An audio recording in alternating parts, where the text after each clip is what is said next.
All right, well, what's Nothing was going on? happening in it, so What's going on, everybody? Welcome to the ADMW 2. I'm Koshin, and today we have Zot to help commentate. What's going on, Zot?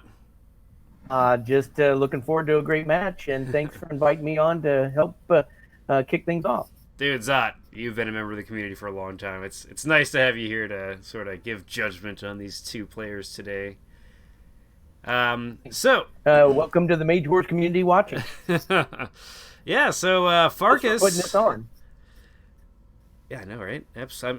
I love doing it, and people love watching the game, and it's just a blast. So today we have Farkas versus Keejchen. Farkas being a member from St. Louis, he's got a bunch of people down there, and they're all actually pretty damn good. They every time I see them, they sort of get better. So I never really know how strong Farkas is whenever I play him. So I'm curious to see how he does in this tournament because he's facing Keejchen, who is, in all honesty, a master of this game. He made it to the championship match in the last tournament and definitely could have won. And just has so many great strategies. So this is going to be just a really cool match to watch here. Indeed. But I believe Farkas is from the Champaign area and Oh, is he plays a lot of Champagne? I say matches St. with Louis. the St. Louis group. You know what? I think I always make that. I always say he's from St. Louis, but you're right. He's totally from Champaign. It's like close to each other. Uh, I know that they get together often and play. Yeah, but anyway, so Farkas is playing the Straywood Beastmaster, which is the core Beastmaster, and he's pulling out the lair first turn. And in kind, we have Keejchen playing the Adramelech Warlock, and he's going to put down the pentagram. Spawn point versus spawn point match. Hmm. And of course, Farkas is going to reveal the Harmonize, which puts the channeling for the lair up to 3. So he's going to have like all the mana he needs for the creatures. And likewise, Keejchen also pulls out the Harmonize, which of course will fulfill the requirement of needing 2 mana around so he can start getting creatures out as well. Sure. I would think with this harmonized like this, they're going to focus on larger creature spawn point spawning as opposed to little guys. Of course, with the Straywood, he can spawn large creatures with the extra channeling out of the lair and the harmonize, and then use his quick cast to drop some little tiny guys to go with. Oh yeah, I mean Farkas is basically you can consider it channel 12 right now because there's 3 on the layer. While Keejchen's basically at channel 11 right now, it's still very even in that sense. You don't see pentagram a lot nowadays, just because for a long time people would just force hammer it or just like kill it in one hit. Like it really doesn't have that much life for the 14 mana you spend on it. So Well, and that would be why he probably placed it. Both of them placed it in a kind of a less aggressive yeah, location. absolutely. And I kind of think that against the Straywood, this is a really good choice because a lot of Beastmasters and Nature Mages in general, like Druids, they really struggle versus that Incorporeal. So I think that this has a good chance of living. And it may be that both of them, or at least the Adramelech, might try to move forward and engage to help protect his spawn point by being aggressive with his mage. Yeah. Oh yeah, that's so true. If he keeps the pressure on, sort of like he can't attack my base. Um, now, Bring in creature support. a big strategy that you don't really think about a lot, just because Pentagram hasn't been popular, is actually some of those lower level demons too. Like there's that one. What's he called? He costs 3 mana, and basically he has like 2 dice piercing, one with 6 life armor one. That's crazy for what he comes out. Yeah, here it is, Sanguine Hunter. Um, this is a crazy good creature that we've been seeing a lot of lately. That hasn't been in necessarily dark books. Because you can't move when you cast it. Yeah. Now the big thing is you take 2 damage, which is why he's so cheap. But if players can figure out a way around that, um, which by the way he has to pay it. Um, oh, he did good. What was I on saying? his mage, right? Yeah, he did. Just making sure he did. For such a cheap creature, it's not a pest. Exactly, right? Like, basically, there's a lot of holy creatures that cost 5 mana that have the same stats. And for 3 mana, you basically are able to say, okay, I can now curse things. I can get on a regrowth to pay for that over time. And it's really advantageous there. It looks like Keejchen's going to pull out... I'm sorry, Farkas is going to pull out the Asp and the Bitterwood Fox. So he's spawning the little creatures, and maybe he's going to try to build his swarm super fast that way by having the lair spawn creatures for him. Yeah. I'm a little curious why he didn't actually move forward one and cast that Asp. Just because that quick summoning ability kind of lets him be a little more aggressive. No, unless he's planning on dropping yet another creature with his other action. Oh, yeah, like three creatures. Yeah, 3 creatures around, right. But he cast the ring for one of his actions. Mm-hmm. Which is another economy play, so we're probably going to see a lot more creatures come out with that. So he's going to probably try to overwhelm with a large swarm of small creatures then, instead of focusing on fewer, bigger creatures. I mean, 2 to 3 around versus Keejchen, who is going to get 1, maybe 2. That's going to start to add up. Agreed. And then you call the wild or put out some of the totems. Yes, those totems. So we do see the regrowth go down in Keejchen, and that's going to really help pay for this sort of engine that he's helped create. Then he'll be able to spawn 1 around now and stay at 2 damage for a while. It's a very dark school thing to pay with blood in order to get your creatures out. So I really dig that. It's very thematic. Creepy picture on the little Sanguine Hunter too. He's like a little fish demon. It's like Sharky when he's really angry. Yeah, it totally is. Why did the dice not roll well? Oh man. When he gets dice screwed, it is the most entertaining conversation to have with him. Yep. So that going to another round of planning. Yeah. So that being said, let me see. Are they done yet? Speaking of the tournament brackets, let me just pull this up really quick. So we've had Shark so far play 2 games, and he's won 1 and lost 1. He lost to Pole 287, who's a new player, and he's been shown to have some great skill. Cool. And he did win against Devil's Vendetta. He played a wizard and he beat Devil's Priestess, which that's a pretty nice accomplishment because Devil's very good at holy mages. And I'm going to guess that Priestess ran the dragon, if I'm not mistaken. No, it actually ran a temple build that it basically ended up casting just a lot of level 2 and 3 creatures. And he had a few clerics, but you had the Cassiel with Aurora and some Knight of White Cliff Knights. That's it. Yeah. Anyway, getting back in the game here. And yesterday. Oh yeah. Yep. So we want to give an update on the things now, or do you want to focus on this game? Oh, I during planning, I just tend to have other talk while they just think about what they're doing, just because looking at the board is good. That's interesting. It's a good call. So we've seen, now we're going to see a bird. A pet bird. Price. Let's see, how much mana does he have left? Farkas has got 6 mana left, so he could drop 2 asps. Yeah. Maybe a 4-cost Lynx or something. Mm. And out of Keejchen, we're going to see another Sanguine Hunter. And again, the cost of these guys is so good for what you get. Let's just compare really quick to Bitterwood Fox. 3 dice, 5 life, granted is fast.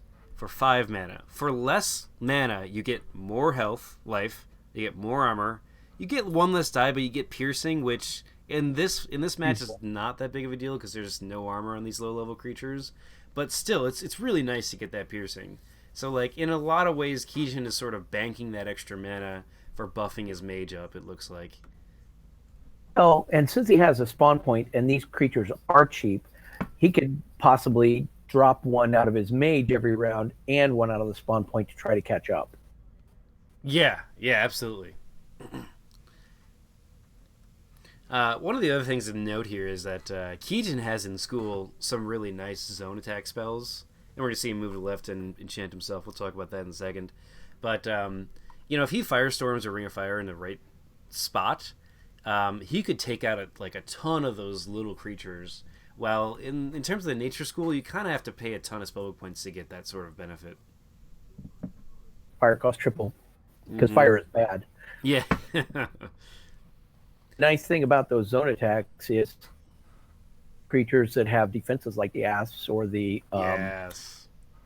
cat, I think it is, that has the defense. Yeah, the lynx. Well, no, not the lynx, but the bobcat, I think it is, that has the charge and that's right. defense. Yeah. Defenses wouldn't work against that zone attack. All right, it looks like this fox is going to move in here, and I'm actually pretty interested in why he moved to the left here.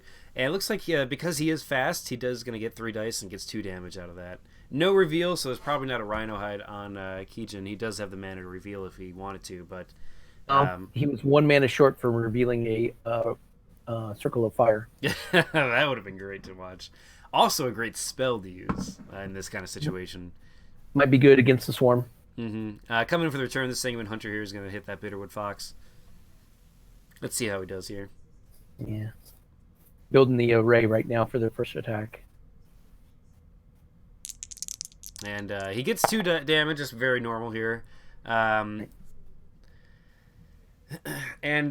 take 3 hits. Nope. Well, yeah, essentially 3 hits or a lucky second hit. Absolutely. Red does, okay. The nice thing to note here is that since Keejchen took the damage on his mage, whereas Farkas took it on his creature, that actually could mean that Keejchen can start getting an edge here. And the reason why is because if you start taking out all his creatures faster, it can sort of like oftentimes have a snowball effect where suddenly like he loses 1 creature and can't kill another creature of yours, so then you have 2 creature advantages and things like that. May not be the case, but that's something to look out for in this match. The creature, the bird, is a pet. Oh, yes. And has an enchantment. What do you think that enchantment on that bird is? I'm going to guess Lion Savagery or Joint Strength. Lion Savagery. Yeah, I could see either one of those. I doubt it's like a Badger Frenzy. Could be a Bear Strength, I guess, but Just Joint Strength. Since he casts the fairy, I'm going to guess that that's a way to him to do a little bit more economy so he can ramp up even more dudes. And he's probably just doing a fire and forget strategy where he's just spawning the dudes, sending them over there, try to get a little damage. If they die, they die. Yeah. Just sort of chip away at things. Yeah, exactly. So something Keejchen is going. Go ahead. I'm sorry. Oh no. So something interesting to note. Keejchen actually moved his mage to the left. That might be a good indicator for Farkas that he's not going to get any more of these Sanguine Hunters out. Just because that 2 damage, putting it on a Sanguine Hunter is, I don't know, it's kind of a big effect when you really think about it. It's still worth it, but you might as well get it for free if you can with the life here. So I don't know, like it's something to sort of look out for. We might see like Afflicted Demons come out, or maybe Keejchen's just saving up his mana. That being said, I do actually think or like that if Keejchen was trying to draw out this fox to attack, what I actually liked about it is that he got that extra mana on his pentagram because of the when you attack a creature, you get a mana on it. He'll have, after channeling, you'll have what? See, or have they already channeled here? Yeah, it looks like he's already channeled, so he's 11, so he's at 14 total right now if you count the flaming creature that does range fire attacks.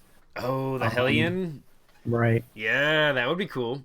And really useful against that bird. The Adramelech being able to get burns onto things so he can do things with those. Mm-hmm. That might take too much mana, so he's probably not going to do that. Well, I could actually see Keejchen like maybe bringing out a Lash. And the only reason why is because he has to be able to hit air, and being able to hit air repeatedly is nice. And the Blood Demon is 11 mana? I believe so. It's 11 or 12. most of his mana too, so he's probably not going to do something that's going to wipe out his mana supply. I guess he could do like a Blood Demon and Arouse the Beast if he wanted to, as a sort of like surprise hit with his mate. Mm-hmm. That being said, the Lash, adding pretty much 3 dice to the Burning Touch, because it's his own attack, is really nice. Burning Lash doesn't do his own attack. Yeah, that's true.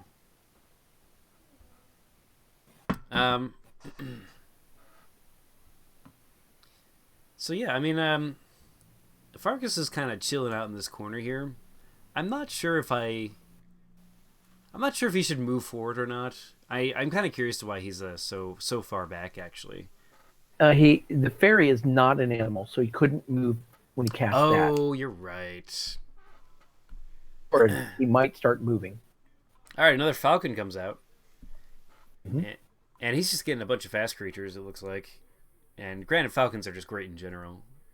Yeah, you got to deal with them too, because since they're flying, you either need flying or reach. Yeah, right. So I mean, for the Adramelech Warlock, there's usually 2 ways if you want to do a non-attack spell method, and that's either the Lash, which is probably the most common, but I know some people actually choose the Mage Staff as a non-fire option, but it also has reach on it. Yeah, those are both great choices, and even though he probably isn't going to do something like that, he might just trade 1 for 1, potentially 2.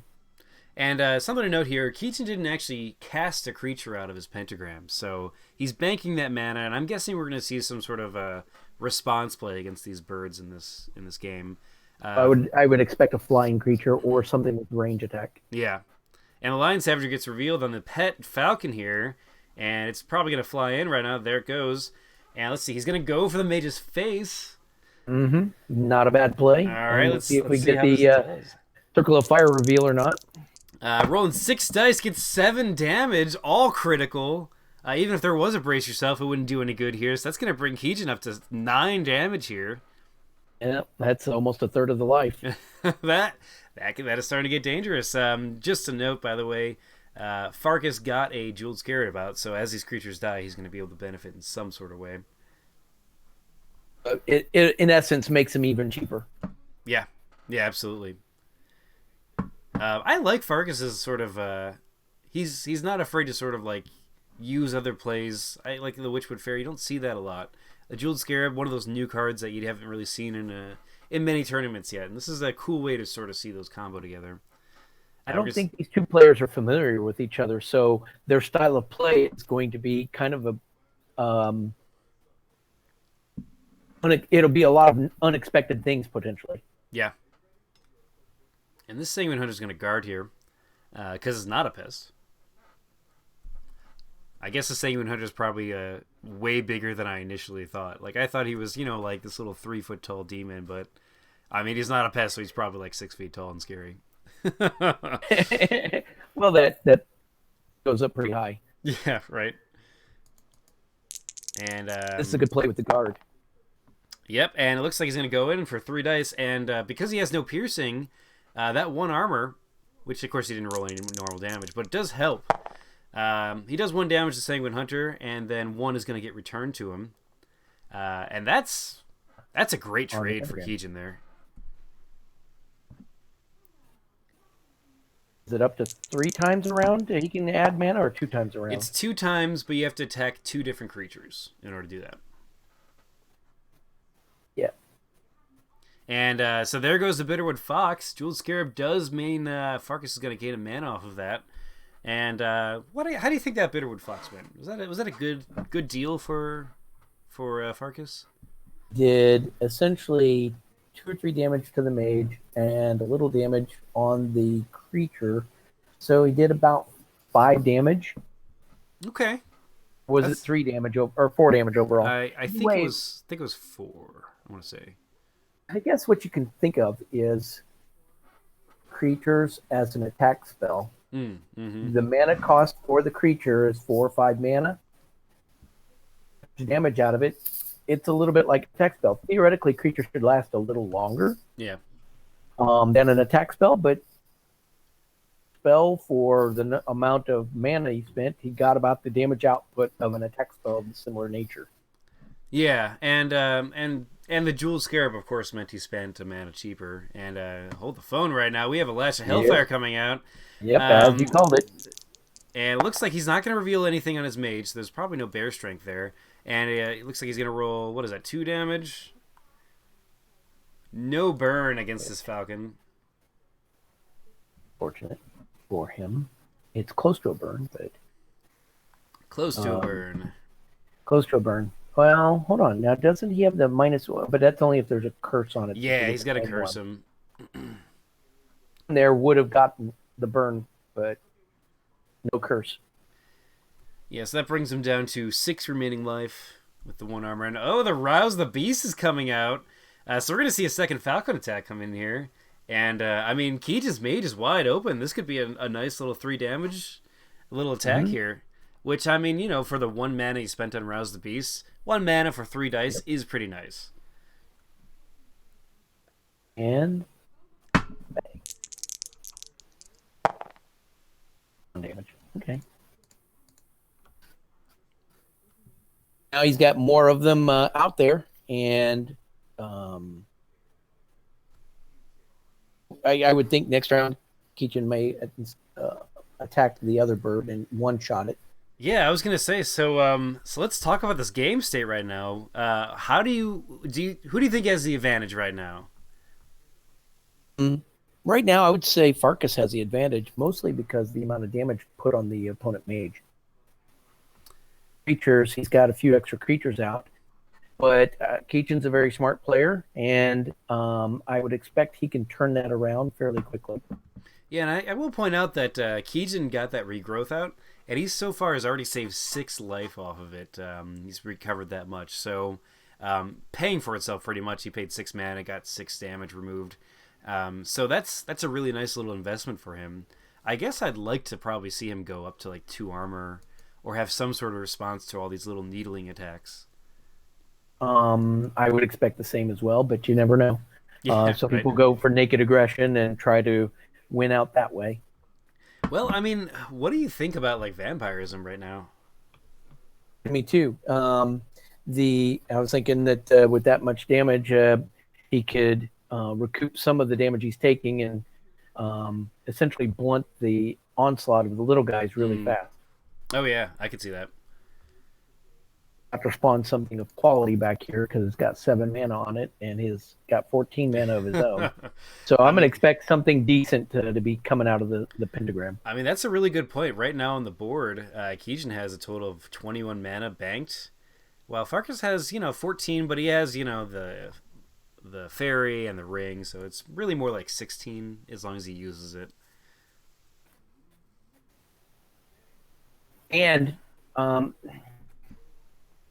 given the game state, I would expect, even though it probably wouldn't be the optimal play, but I'm going to think that the Beastmaster is probably going to sit back here still and continue spawning guys. Yeah, it seems like he's got a nice little okay, you're on your back foot right now because of all the pressure. Let's see what you can do. And then he's going to continue doing that because he could have 30 level 1 dudes and just keep spitting them out. Right. And then Keejchen's got to run the gauntlet to get to him. Yeah, and then of course, after a little while he's going to summon that big cat. I'm sure it's in there. What it is would he seem called? like a good one. I forget his name, but Severe. No, not Severe. The one that is cheaper as you have animals in the graveyard. Yep. I forget his name. Borg. Yeah. From the chat, looks like someone says Farkas won't last. He needs some tougher creatures to get damage to stick.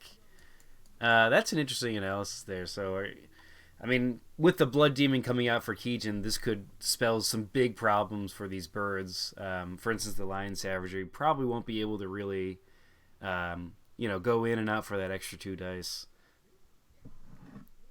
Here's the other thing. That joined strength, when it... it wasn't joined strength, it was Lion Savagery. Right. Joint strength would have been very good, though. Yeah. The fact that it's Lion Savagery, I was thinking if it was joint strength, to a creature in his zone other than the fairy, preferably, Ah, yeah. for the joint strength to land on, but it's not a joint strength, it's a lion savagery. It looks like the Asp coming out for Farkas on his lair, and it looks like we're going to see immediately go into action phase. We're going to see a guard off the Sanguine Hunter. That's going to be problematic for these Falcons.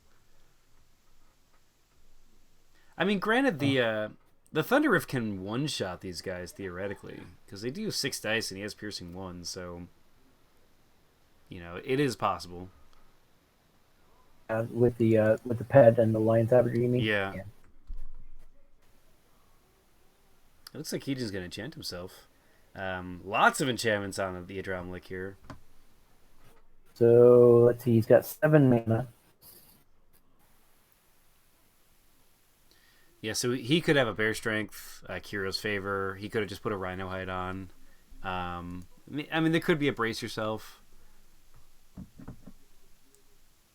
Here we go. The Beastmaster's deciding now he wants to help his guys out, so I'm going to get closer. He's going to move his Mage first, though, before the Fairy. So we're probably not going to see a creature until, like, Quick Cast phase then. And then the Rajan's Fury. Interesting that he chose to do it this way. Yes, this affects them all.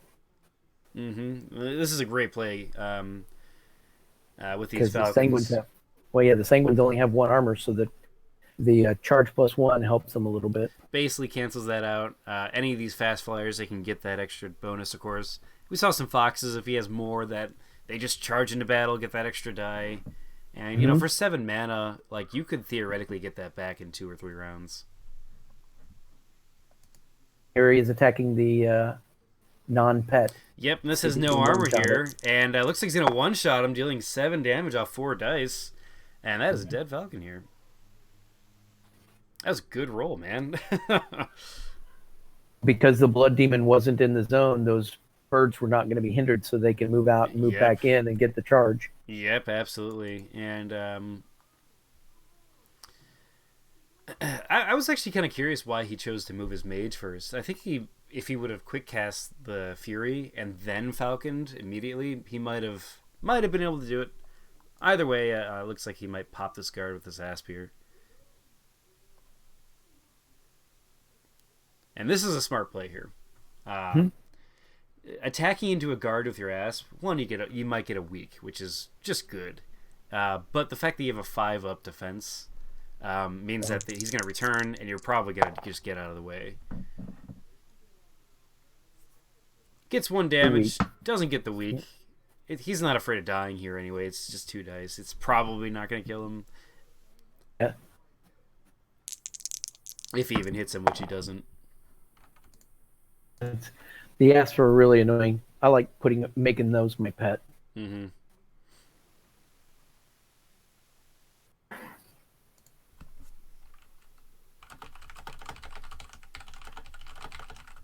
Interesting that he didn't go back on guard with the other Sanguine. Yeah, he's going for it, and maybe because he doesn't think he's going to be able to hit anything. So he's just saying, I might as well attack you, which it gets defended. This is why Asps are so good. I'm surprised because now the pet bird's able to leave and come back in and attack his Mage. Yeah, that's actually a good point. He could have just blocked another, 6 dice here? That's a ton. It could be that 7. I'm sorry. It could be that he's baiting him into that, though. Yeah, whatever's on his Mage. Oh, another enchantment goes on this pet Falcon. This could add up to a ton of damage.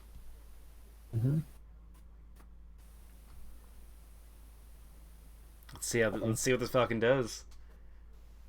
Like, you get to around 15 damage, that starts to get really dangerous. And the Badger Frenzy comes out. Interesting. So who's going to get an extra? What is that? 3 dice. So he did not move his bird, though. In Octagon we tend to not move it, but we just say he did. Circle of Fire gets revealed. That's ridiculous and awesome at the same time. And a Brace Yourself coming out. He's gonna need that because he got 4 normal damage. He has piercing 1 because of Lion Savagery, so that's gonna be 3 damage going through. Then he rolls 3 dice and gets 4 critical. Okay then. What? It's a circle of fire. I thought the 12 was on the circle of fire, but it's not. The circle of fire does come back for two damage, one going through because of armor. Um, Man, that was a great play for Farkas. 15 damage. Half his life almost. I mean, the brace yourself did a lot of work there. Like, it blocked, I think, like 5 damage or something like that. Yeah, the brace yourself is very popular spell. Yeah, and I see what you mean. If you would have guarded with the Sanguine Hunter, that would have been all that damage just blocked. I guess with a double strike, you could attack something else, but still, like. But he at least would have got the would have killed the Sanguine Hunter and then second attack on the mage. Yeah. From the chat, it looks like a lot of people are saying a Dispel and the Regrowth would actually be a really good choice here, just to make sure the damage sticks.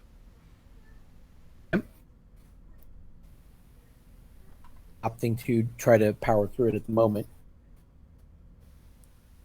So he could do that this next round. So how did you feel about that Badger Frenzy as a move? It was exposed. Extra dice on the mage, generally a good thing.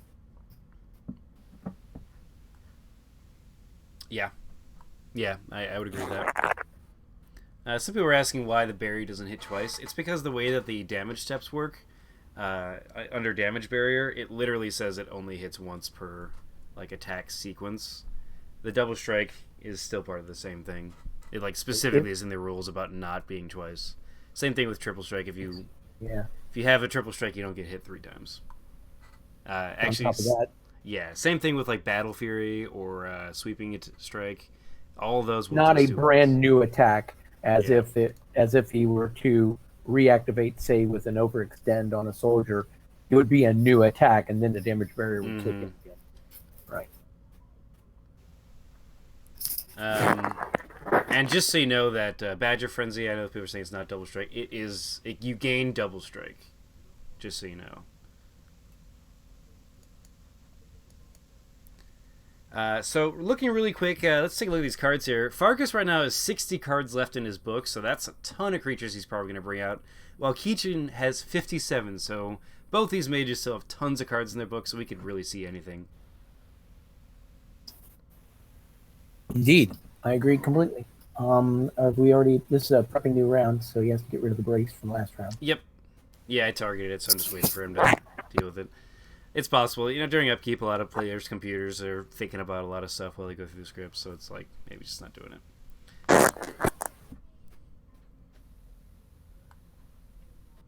And see mana, it looks like we have 12 mana plus the fairy plus the lair at 3. Fairy doesn't help with the lair, neither does his ring. Mm-hmm. Have enough for a large creature such as the bear or something like that. Oh my god, those bears. The bear would actually be really good in this situation. Because he can just kind of one-shot these hunters and just kind of plow through stuff. That being said, I mean, he has the Rajan's Fury as well, so fast creatures like this Falcon coming out is really good. So maybe he'll do the Falcon, and he's got enough mana. He'll do maybe another Fox. Oh man, he's gonna cast a Combustion Demon. I actually really like Combustion Demon, but I don't like how Keejchen's using it here. He's gonna actually get a burn onto his Blood Demon, but I really like it as like a sort of ignite with a creature that comes behind it kind of spell. The Blood Demon's going to move into the zone with his mage, attack the pet. Yeah. Or at the end of the mage's action, he'll move that burn onto the ass, more than likely. Oh, that's a good point. Yeah, because of the fire weaving. So, yeah, I mean, basically he's able to transfer that as it moves over. Keejchen, let me just say, awesome play there. That's that's awesome. This is me guessing, but...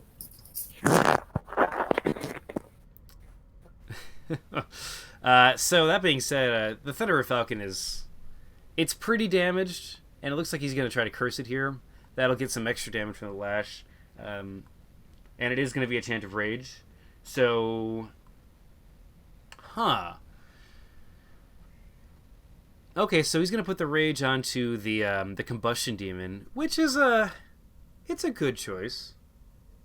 He's gonna get the charge still, but but I mean it does move him out of the zone. I guess if he doesn't kill it this round, and it's not a curse by the way, so he doesn't get the bonus with his smoldering curses.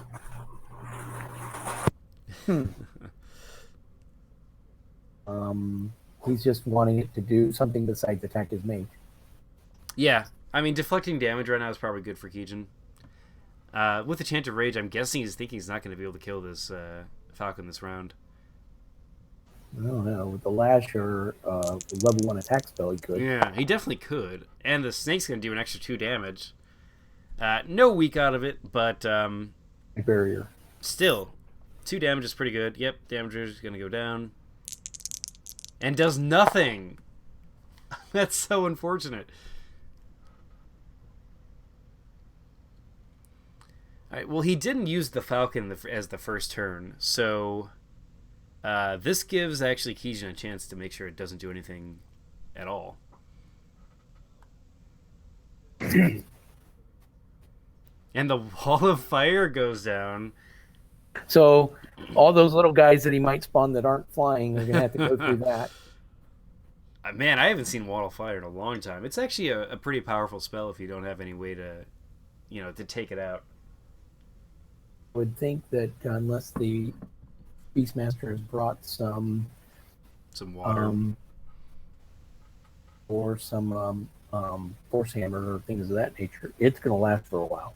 Mm-hmm. Absolutely. I guess he could attack it with the Witchwood Fairy, but it's still going to last a long time. Yep, that one die around. Yeah, right. And this Falcon's going to move in and just murder this hate token here. Interesting enough, I don't think you actually remove Chant of Rage when the hate token is destroyed. Last until it dissipates off. Yeah. So, I mean, if there is another hate token that goes down for whatever reason, it would have to go there as well. The Blood Demon. Nope.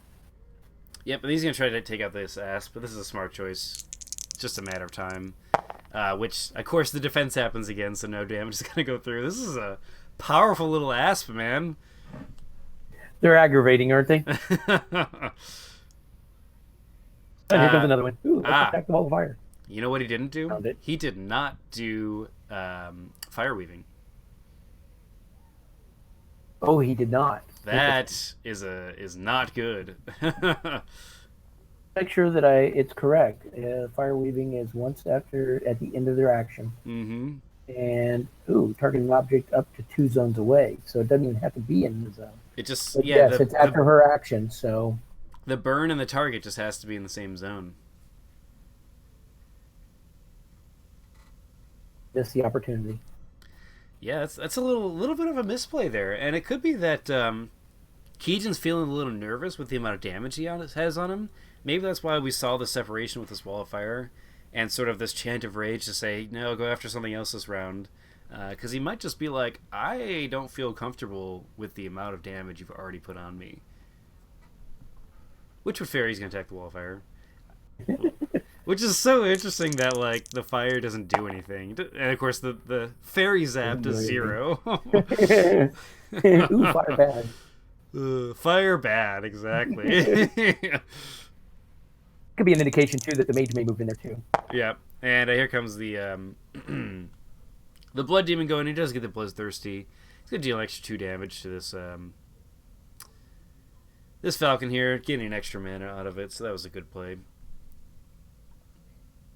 So he's already killed 1 Falcon, so there's 3 left in the book.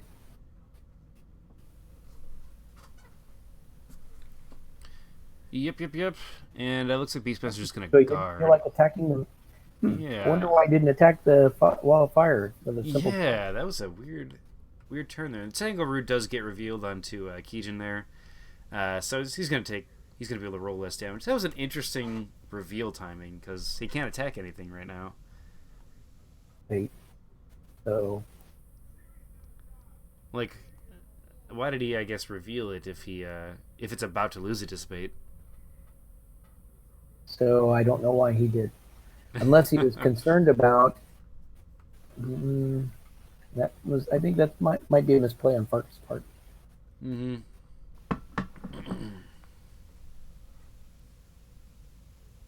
During the deployment step of the next round. Like, Keejchen's going to choose to discard his Gent of Rage. It's actually not the correct timing to do that, but I mean, he probably doesn't have another one planned, so he's just like cleaning it up. But right. Or he may have thought that because the hate token's gone, it's gone. Yeah. That he cannot cast another one on until after the original dissipate should have gone off. Yep. Yeah, I mean that's the interesting thing is if you have two of them out, like let's just say your opponent cast it, you could actually cast your own and then put it on their creature, and if that creature's in the same zone, like a friendly creature with a hate token, then he have to attack that one because he can't leave the zone because there's already a hate token there, even though it wasn't the one associated with that specific Chant of Rage, which is pretty funny. You can counter Chant of Rage with Chant of Rage. Match. I like the aggression out of Farkas, and it's like a strong play. Yeah, and we may be looking at maybe Farkas's because he's most comfortable with, knowing that Keejchen's a strong opponent with, a lot of games under his belt, and as you mentioned, potential winner of last event or the year ago. Oh yeah. He maybe brought one of his better books. Well, the one he's more familiar with. That is true. I do know that Farkas has been playing the Beastmaster for quite a while. Like, I've seen him play it a bunch of times. Looks like Firebrand Imp is going to come out for the Keejchen, and a lot of these little level 1 demons you rarely see. And another Falcon coming out for Farkas. So how do you feel about the Firebrand Imp? It's a creature, and the fact that it does flame damage has some versatility against nature mages, like Druid and the like. Hopefully, the chance to land some burns. It's also good in a Necro Zombie matchup. Hold the phone here. Looks like the Blood Demon's going to go in for this Falcon, and he is going to kill the Falcon right here. So that's the major source of damage that Farkas has had so far. So that's a pretty big blow to sort of like end the game right now. And on top of that, Keejchen's going to reveal a Dragon Scale just to bring his armor up, and try to be more level with these little guys attacking him. We're going to start seeing him try to recover and turn the corner and gain a little bit more power back and control on his side. Absolutely. Wall of Fire and stepping back one zone so he's not 2 zones away from spawn point. Last creatures being able to reach him, so that extra round gives him another round of. That being said, this Asp is going after an Unguarded Mage, rolling 1 damage and getting that precious weak. Looks like the Circle of Fire is going to retaliate, get a burn, and he gets a damage through. By the way, that burn didn't do any damage to the Blood Demon. So it's very possible. Yeah, this Asp might get another round of attacking, which those weaks can really wreck, a sort of melee mage here. So now that there's no pressure on the mage over here, he's going to be able to continue building up and spawning his creatures. Mm-hmm. Now that a lot of the birds have been decimated, he's only got maybe one more in the book. Yeah, I actually think it was kind of maybe a misplay for Farkas to keep casting Falcons, just because they make great pets. Right. So then he may spawn one more as a pet, but yeah, exactly. Otherwise, we're probably going to see a lot of these Sanguine Hunters just come in and try to kill this Asp. I'm curious. Keejchen has 4 mana, so he might enchant something, or he might just try to kill something. I'm going to guess an enchantment of some kind. Yeah, I can see that. And here we go. Gloves or something. Does the Asp dodge? It does not dodge. Here's a chance for him to kill him, and there is the death blow. It's going to get another mana on this pentagram, and that Asp did a ton for 4 mana. And he gets more mana for himself over here with this Jewel Scarab. Yeah, that Jewel Scarab has generated so much for him. It's a really interesting card. And interesting that it has an amulet. A lot of people like casting Eyes of Baal on their opponents. Right. Preemptive amulet out that's getting him economy.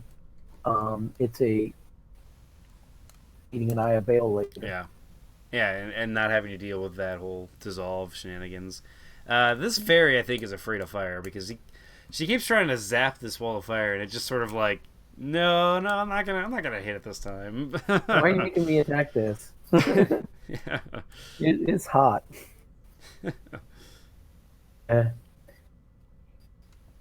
the guard play from his mage, I think, would have been better served attacking the wall. Yeah. I mean, just the more dice you throw at incorporeal stuff, just the more chances. And he's going to guard with this Falcon. I disagree with this. He should just be casually trying to take out the wall, so when it's time, he'll just run in. But then again, the reason why maybe he's not trying so hard is that he's lost all of his offense, essentially. Oh, okay. That's fair. Want the block for himself now. Yeah. Ooh, the Scout comes out. Let's talk about this guy really quick. How do you feel about the Scout? A roving mark for death. What's not to like? Right? I mean, like, it doesn't have a range on its target ability, and it just literally adds 1 die for everybody. Like, it is such a good spell. It's an awesome spell. Not to mention it has a 0-1 range.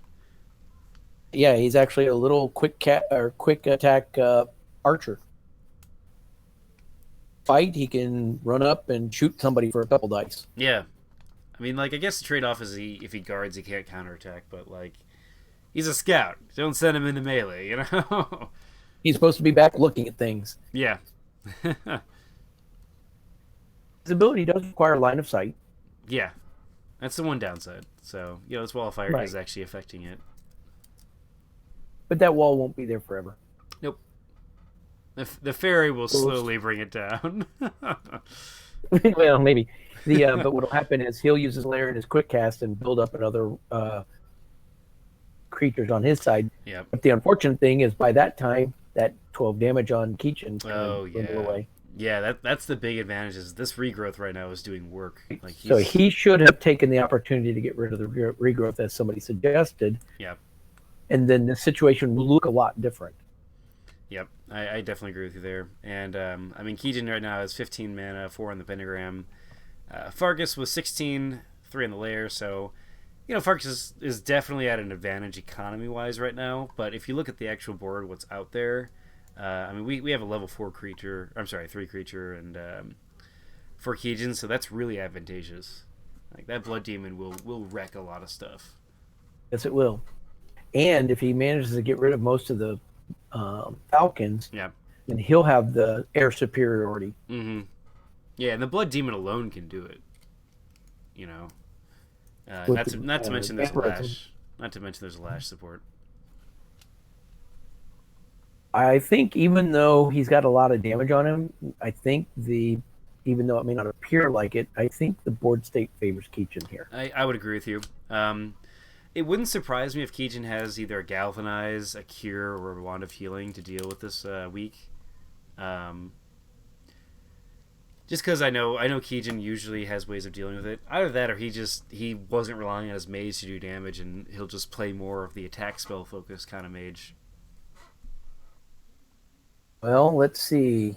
For the creatures that he has here, I'm going to guess he is focusing a little bit on his mage doing things and these little creatures adding damage or using them to get rid of guards. And, yeah, I mean, the Asp is perfect. So the Circle of Fire is an indication that he's going to be in melee. Yeah. And in terms of responses, Keejchen is playing, in my opinion, one of the greatest responses you can do to Swarm. and that is just get a little bit of armor, get Circle of Fire out, and then just be able to deal some damage. Because the Circle of Fire will make up for the rest. And, like, kind of passively you can kill one or two creatures around just because of that setup. So fire does 2 dice of attack. Yeah. With a 50% chance to burn. Plus his lash has a 50% chance of burn, so... Right. He can sort of add up that sort of damage there. Right, and so he's done that instead of armor, or what that has the damage barrier built in. So he had played his level 2 chest piece and the Circle of Fire, so he gets protection and the 2 dice attack instead of a 1 die damage barrier from the... Yeah. Good play. All right, so looks like we're going to see Slavor come out.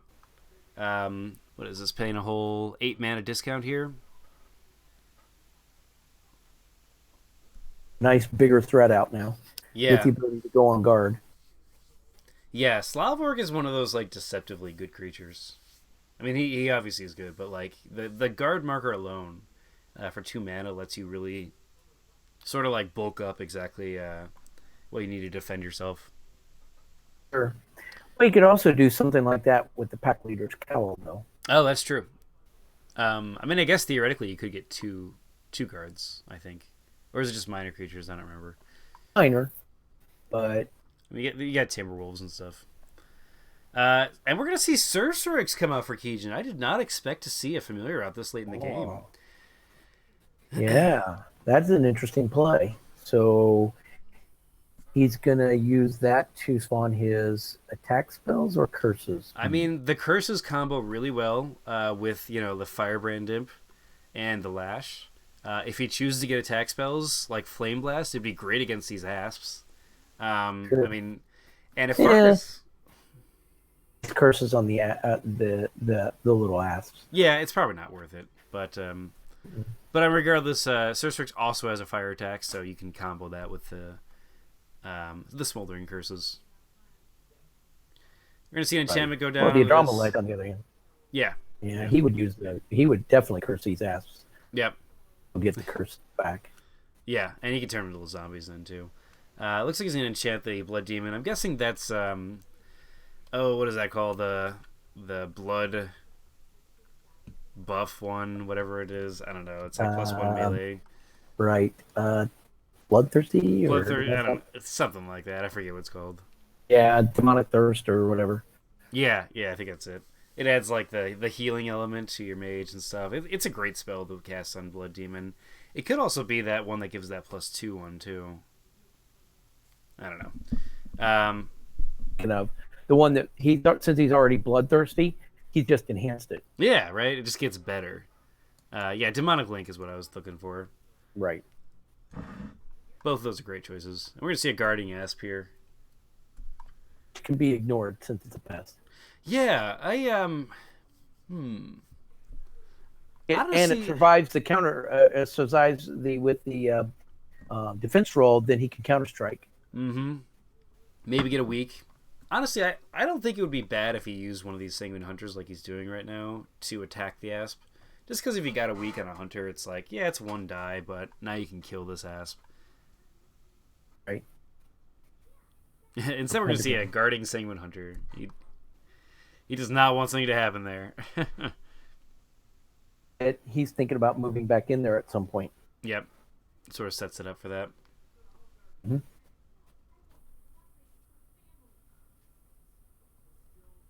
Let's see, green has the initiative still.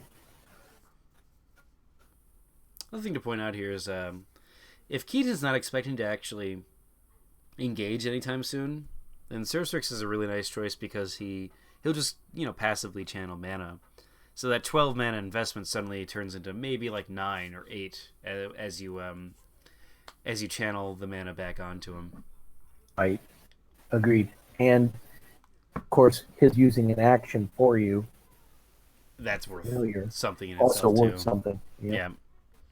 And it looks like we're going to see another Guarding Sanguine Hunter. These guys are really nice just for guarding a zone and just taking hits and dealing a little bit of damage. Fairy Zap coming in. It's going to do 2 damage. That makes up for 2 rounds of doing nothing. Yeah, right? And the But he may be just counting on the fairy to bring it down whenever it does, and he'll just be ready for the whatever. That's the time to go. All the animals watch this fairy just struggle. He's got 12 mana, Farkas does, so he may be saving up for something larger. Yeah, I could definitely see that as well.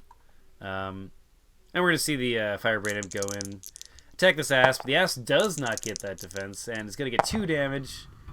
It looks like no burn on top of that. A little unfortunate there, but really, I mean, the Firebrand Imp, you're relying more on that burn than the actual dice, so... You know, if he got a weak, which he doesn't take any damage or a weak, then it's just sort of like whatever.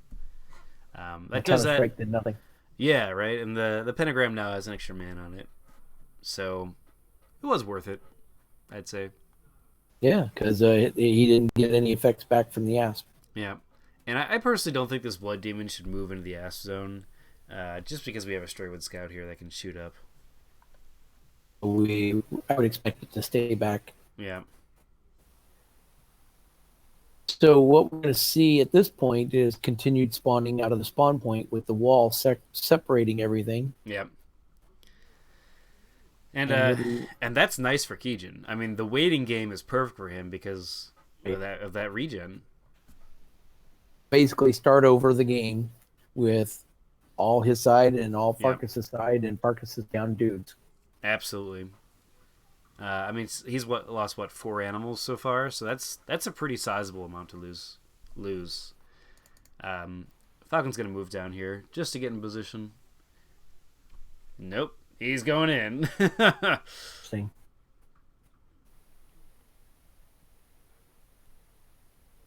See, what do you think he'll do with his 12 mana, Farkas? Yeah, that's a good question. I could see him. I mean, I guess he could have a bow. Which actually would be pretty good right now because of that demon. I could see him just casting like a Timberwolf. That wouldn't be a bad choice. It could just be an enchantment. Those are sorts of like basic plays that'll help him sort of keep up in power. A small creature and maybe another cheap thing, and then use next round to have even more mana to... Or like a raptor or a raptors, or perhaps a larger creature. I mean, he doesn't have a pet right now. Timberwolves. Yeah, Timberwolves are great. I mean, he doesn't have a pet, so it's possible he could wait till next round and then get a pet out of like a Timberwolf or even like a Grizzly or like a Severe or something.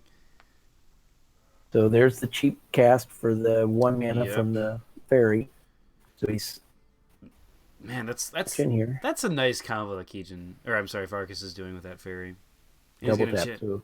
Interesting. Yep. He's going to enchant himself twice. So that's 3 enchantments on this Beastmaster. He spent 3 mana for both those, and now he's got 9 mana banked for next round. Yep, and the Elemental Wand coming out. I like that a lot because we have a non-guarding Falcon here. Mm-hmm. Yeah, but that's his final action, so... Yeah, very true. But, I mean, if this game is going to go on for a little while, that means that whatever spell he's putting on right now, it might be like just an Acid Ball, but or Flame Blast. But, I mean, something cheap to sort of just passively kill these guys would be nice. Acid Ball would be a little expensive. Probably a Fireball or a Flame Blast. Yeah, I would guess Fire Stream. Fire Stream? That'd be solid as well. Because it's 4 mana. And his mana supply is a little low. So I'm going to guess something cheap. Yeah. And that was all his mana, to be fair. And, Blast is a little bit better because it's unavoidable, but the other side doesn't have much on the unavoidable. This Falcon's going to move in and attack this Mana Crystal. That was an interesting choice. Because it's not going to be his initiative for next round, so he doesn't get a chance to necessarily move this out of the way. Unless the mage moves or has a range 2 attack spell, and that forces his mage to move next round. I think what he's trying to do is spread his creatures around a little bit. Yep. But now to see the Blood Demon move, and so the Blood Demon can get it next round. Yeah, and that's a perfect response if you want my opinion. Just sort of like, all right, well, I have initiative next round. How can I, sort of deal some damage to you? And crossing this sort of middle line here is dangerous. And here comes the bow attack from the scout. So he's trying to damage the economy on the opponent here. I suppose it is just sort of like out of the way, but he gets 2 damage. It's not bad. I think he just wanted something to do besides build up over here. That's fair. I mean, okay, so if he manages to take out this crystal and gets the falcon out of there, then I would say that's advantageous. That being said, I really think he should have just taken down this wall of fire. I think there's a lot of mana he could have, or a lot of dice he could have thrown at it so far. Which is an indication that he actually likes the wall there. That's true. For whatever reason. Yeah, which I don't know. I just feel like this regen is just slowly allowing Keejchen to just get a further and further advantage. And it may be that Farkas is used to playing against folks that if he piles on the damage that fast, don't turn that corner and come back at them. Yeah, that's fair. All right, so looks like Farkas sort of preps pretty quickly. Let's see how fast Keejchen's going to do this. With no deployment. Interesting. Yeah, it is possible he will still attach something, but I don't know. Yeah, he got 2 cards that he knew he wanted, so that could be an indicator that he's deciding on a creature right now too. That being said, we see a card on Sorcerix, and we see a card in the Pentagram, and Keejchen only has 11 mana, so I'm guessing one of those is going to cast something. And we have, with the Elemental one as well. Sorcerix is least likely to be my guess. Yeah, I would agree with you there. I mean, Keejchen is obviously, he probably has contingency cards in his hand right now, just because I'm guessing he's not going to cast something. I'm going to guess Sanguine Hunter. A Sanguine Hunter would be a good choice. Mm-hmm.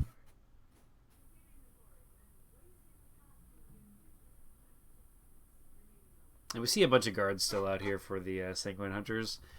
So really, this Asps is sort of locked out doing anything super big. So the Sanguine Hunter would be free at this point. Oh yeah, that's true. I'd actually like to see Keejchen deal with this week. Whether or not if it's this round or not, that's fine. But I really think he's going to need that extra die later on. This would be a easier time to deal with it than later. Yeah. Because later he'll probably want to be doing attacks and attacks. Mm-hmm. Let's get rid of a week. Man, Elemental One was such a good choice, though. Mm-hmm. I mean, having that attack spell opens up your 2 cards that you choose to so many, like, okay, I definitely have a response now to whenever they, like, get me out of position or something. We see a Wildfire Imp come out. Man, Keejchen's pulling out all the dudes today. Yeah, and those guys teleport, don't they? Yeah, so basically they can teleport, I think, across the map, as long as you can target them. And the big advantage is, of course, if you burn something, they get the melee too. So with the Adramelech Warlock, sure, getting a burn really can add up to a lot of things. They can get up to a lot of dice with the, what is it, the curses and everything. Oh, I'm sorry, not curses. Buff form. The mage has a buff form. Oh, yeah.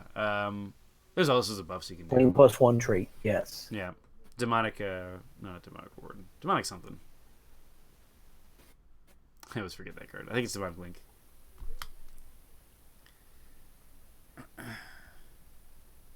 Alright, so we're going to move right on to creature actions.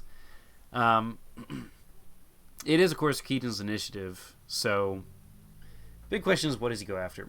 If he chooses to go after this Falcon, it's probably not going to kill it, and then he'll have a Scout, and then 2 Falcons to probably deal with, and then possibly a Mage. Looks like Sorcerix is going to cast a curse onto the Blood Demon, and that's probably Demonic Reward, or Link. because that is a curse. It could also be the bloodthirsty thing that I can never remember the name of. Right. Either one of those is great choices, which is why Sorceress rocks right now. Thirst or something, yeah. Yeah, it's something like that. The deployment for the Beastmaster was the Timberwolf. Oh, yeah. Sorry, I missed that for you guys. Looks like the Falcon's going to just run right in and go after the Sanguine Hunter. Gets an extra die, so he goes up to 4, and he does get 4 damage out of it. 5 damage out of it. That's going to kill him. That was a great little hit there. And this, of course, allows the Blood Demon and the Lash of Hellfire to be able to counter it, which... It's his bird to do that. Which, I mean, I think this Falcon could just die right now. I guess that means the Asp... I don't know, maybe the Sanguine Hunter should move to the right and guard as a safety measure, but... I don't know. I just think either way that is probably going to be a dead Falcon. If he takes the bait and lets the Asp in or not. Yeah. We'll see. And yeah, he's gonna choose to use his mage's action, it looks like.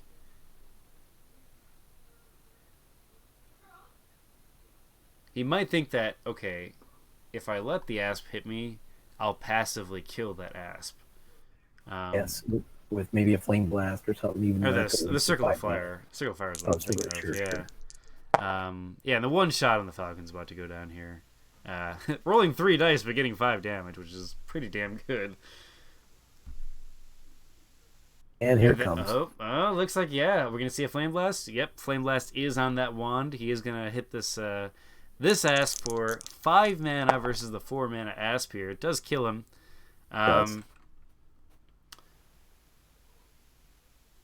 Yep, and Farkas is going to, of course, use the Jeweled Scarab, so he's going to get 2 mana out of both of those. Once around. Win. Nice. Yes, he can use the Dave. Oh, that's nice. That's pretty sweet. Really good amulet. Yep. And, of course, it is a May, so I don't know if he did use it twice. Yeah, he did. Good. Same thing is, it can also heal your mage. Yeah, I know, right? So, like, if you're in the thick of it, which is perfect for the Pet Beastmaster, you know, the ability to sort of heal your mage passively is really nice.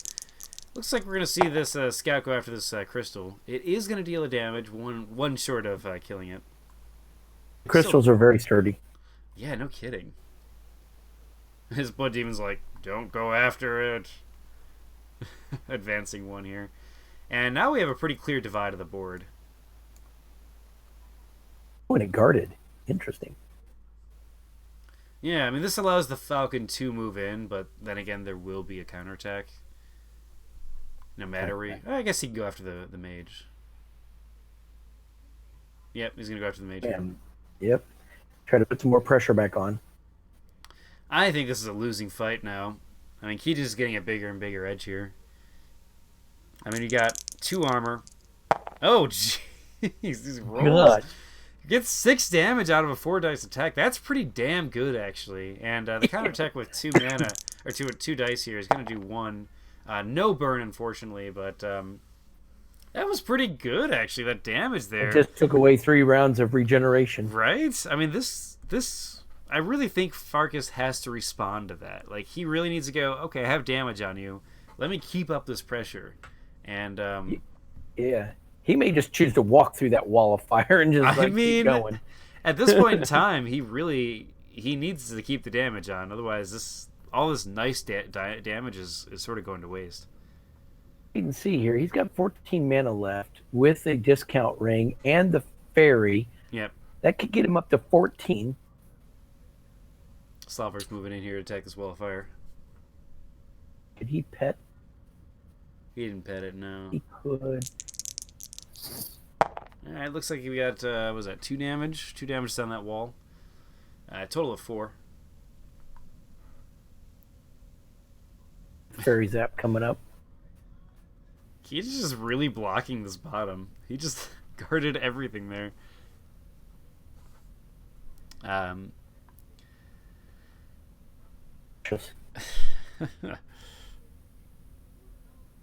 And he's gonna pay to guard Slavorg. Interesting. I don't think that was really necessary. Either. And this Should fairy, his initiative coming. fairy does 0. Oh no. Surprising. They're mostly useless. Yeah, no kidding, man. I mean, I guess he's paying. Yeah, I mean, this fairy's already saved so much mana. It's so worth it. But Sure. Wall. So let's talk about this really quick from the chat.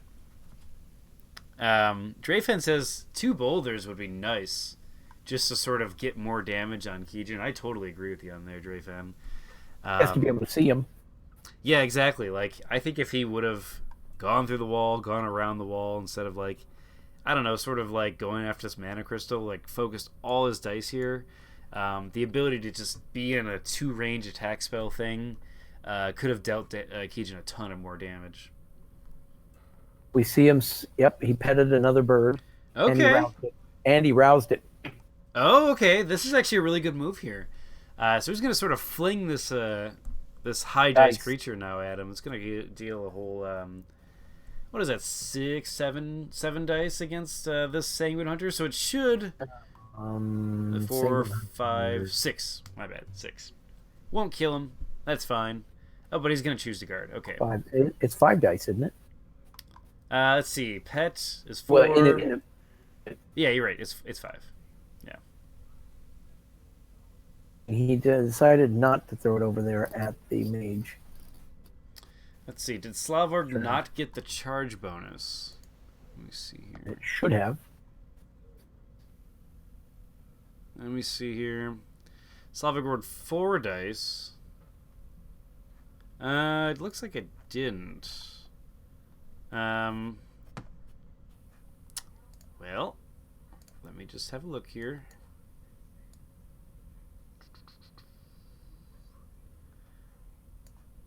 Just want to make sure before I go into it. Charge. When the Slavorg acted. Yeah.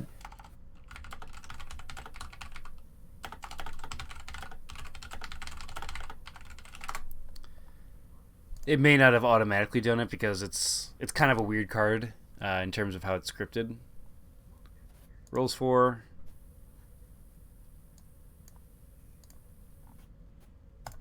Because according to the codex, let me just check one more time. I believe you have to actually get the extra die. Gains X attack dice for its very next melee. That doesn't get a choice to be made.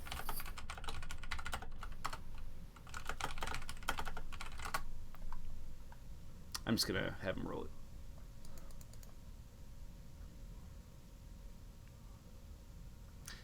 Yeah, there's no choice in the matter. You have to get that extra die, so this is just it's an important thing. You know, if it's something like the Scarab, it says may. You know, there's no point in enforcing it.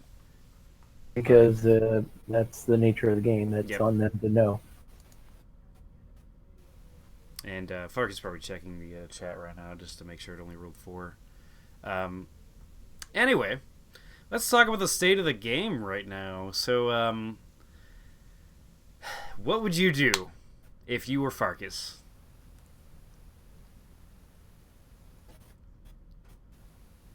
Best to try to keep pressure on his mage wall before now. And then I like the idea of some attack spells on the mage to try to offset the regeneration. Mm-hmm. Possibly even get rid of the regeneration, but scout on the mage, then have the attack spell, since there's no interceptors there. Yeah. Spawning creatures to go after him, and every round dumping at least one attack spell onto the Just mage. sort of just laying on the damage, laying it on. Now, you can only do so many because nature doesn't have attack spells, which is true. good. Yeah. Yeah, I mean, But he may not have very many of those. I mean, Keejchen only having 2 armor right now. I mean, you could deal a ton of damage, and yeah, he'll react to it eventually, but like you'll at least get one surprise hit in.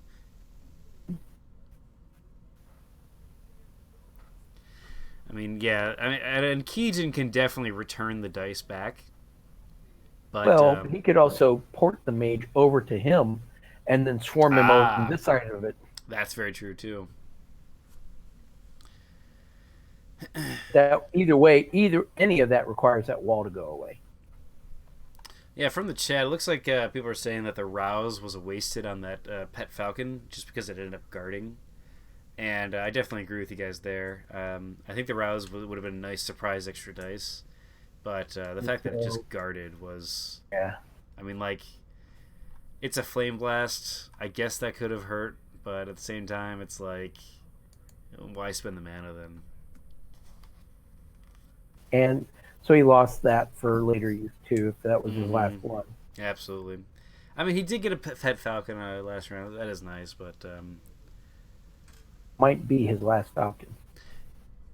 you know, I actually think that Farkas could actually, if he had like an altar of the Iron Guard, that might actually be really useful for him. All of his little guys just guarding when they come in. Mm-hmm. I've seen some Beastmasters run it just because it's like one of those, since you can cast them as a quick cast, you can just move and have a guard in your zone then. It's true, but he also has some pests, so That's true. then again, That is free, true too. So from the chat, it looks like Keejchen's fine sitting back. Farkas needs to be aggressive because Farkas is basically being out-creatured. And basically every time they trade, it's usually going in Keejchen's favor. Yeah, I mean, this Blood Demon has been taking out tons of creatures just by himself. Or at least causing creatures to sort of react in a certain way. What has to be worried about is when he finally does bring that wall, getting counter swarmed or ported into this mess himself, and then get a bunch of dice on him all of a sudden. Yeah. That being said, so let's talk about this. Another Asp comes out for Farkas, so these little guys will survive everything. And the Flaming Hellion comes out for Keejchen, getting another level 3 creature out, which is super strong now against creature versus creature battle here. Keejchen's going to cast the Enchantress Wardstone, so we're probably going to start seeing the curses come out. That being said, also Circle of Fire and his Regrowth are protected pretty well here. And so now he can move the battle to the left at least one zone, and the flamer back there can dump in range damage. Mm-hmm. Absolutely. With the Hell's Trident. Alright, we're gonna see the scout casually shoot this mana crystal. It does do the damage needed. So this might be a dead scout. Honestly, he seems like he's kind of out of position here. He expecting to do something about the Blood Demon if it does come in to attack the scout. And first he's going to go after this Thunderous Falcon. This is a good choice here. He's got 3 dice here with a Searing Thrash. He's going to deal 0 damage and no burn. A little unfortunate there. And every time I see this I go, Akiro's favor. But should move that bird back out of the way. Yeah. All the way back and save it for another attack later. I definitely agree with you there. Flame Blasted is not. Yeah, because regardless, like, this Flaming Hellion is going to shoot it. Most likely. Is he going to attack the guard, or is he leaving? This might be how kind of Farkas looks at his creatures. Based on how he does this this move right here. Because if he has, like 30 creatures in his book, he may not care that he keeps losing him. And he's going to go after this Mana Crystal. So he's thinking about a longer game at this point, potentially. And he's interesting, yeah. I'm not sure I agree with this. He does deal 5 damage to it. I gotta agree with you, man. I don't think going after the economy is going to help you with this. Like, you're already in this phase where you're, like, probably going to be sticking soon. What I mean by that is sort of like there is an engagement and most likely they can't break up again. And now this puts him in range of this this Flame Blast from the Flaming Hellion. Exactly. So he hasn't changed the game state, and he couldn't kill this Well, he almost killed it. Yeah, right. Okay, but he wouldn't have been able to kill that crystal. So doing a little bit of damage, not killing a crystal, and losing your bird doesn't seem to be a good game here. I mean, if he would have taken this roll, he rolled 5 critical and just put that on, let's just say, the Sanguine Hunter. Granted, there would have been a counter-strike, but that would have been at least some nice damage towards something that he would have killed do. He would have killed the hunter, wouldn't you? No, not quite, because he has 1 armor, 6 life. So piercing 1. No, he has charge 1. Yeah, he only has charge. Yeah. I keep thinking this is piercing back here. Yeah, would be nice, but honestly, the talent totem to give all animals piercing would be pretty useful here. What do you think that is? Another line savagery? Yeah, I could see line savagery. It could be. You talking earlier about joint strength? That'd be a great choice. The frenzy. Which again, so he gets 1 attack on a guard. Yeah, which again, like I don't know if I agree with using that falcon, just because if this guy's gonna move in, he could have probably killed the Sanguine Hunter with the lion savagery, and then had a free bird to do something. Some people in the chat are saying maybe it's elusive. That wouldn't be bad too. Choice. Because then you get 5 dice elusive on the mage. Yep. With yep, just 5 dice. A lot of the creatures are just hanging out. Keejchen's in his best interest to let this game drag out. Absolutely, you're right. I mean, there's no point in wasting if he has like 1 heal spell on that. Well, every round he's not taking a creature attack is 2 more points healed. And I'm going to point out in the ADMW Winter Special tournament, we saw Keejchen play great long games, and this is kind of, I think, a very good trademark of how Keejchen's playstyle is, and that is he goes for that long game. He's going to make those choices to say, I'm slightly on the back foot in some area. Let me just make sure I strengthen that so I can have a good wall to sort of win with. This fairy's going to attack and deal 1 damage to this wall. And to go long. Yep. Which, when a lot of people think of the Adramelech Warlock, they think faster games just because it's fire. But really, she's not a bad basic control mage. And I think Keejchen's playing this right in how he's doing it. Slot that he had to take. One thing I'd actually love to see out of Keejchen, I don't even know if he has it in his book, but if he had a mage wand with a raise dead or whatever, that would actually be really good in this situation. That's not necro only? Nope. You can put it on a mage wand, you can just keep casting dead falcons. That would be sick.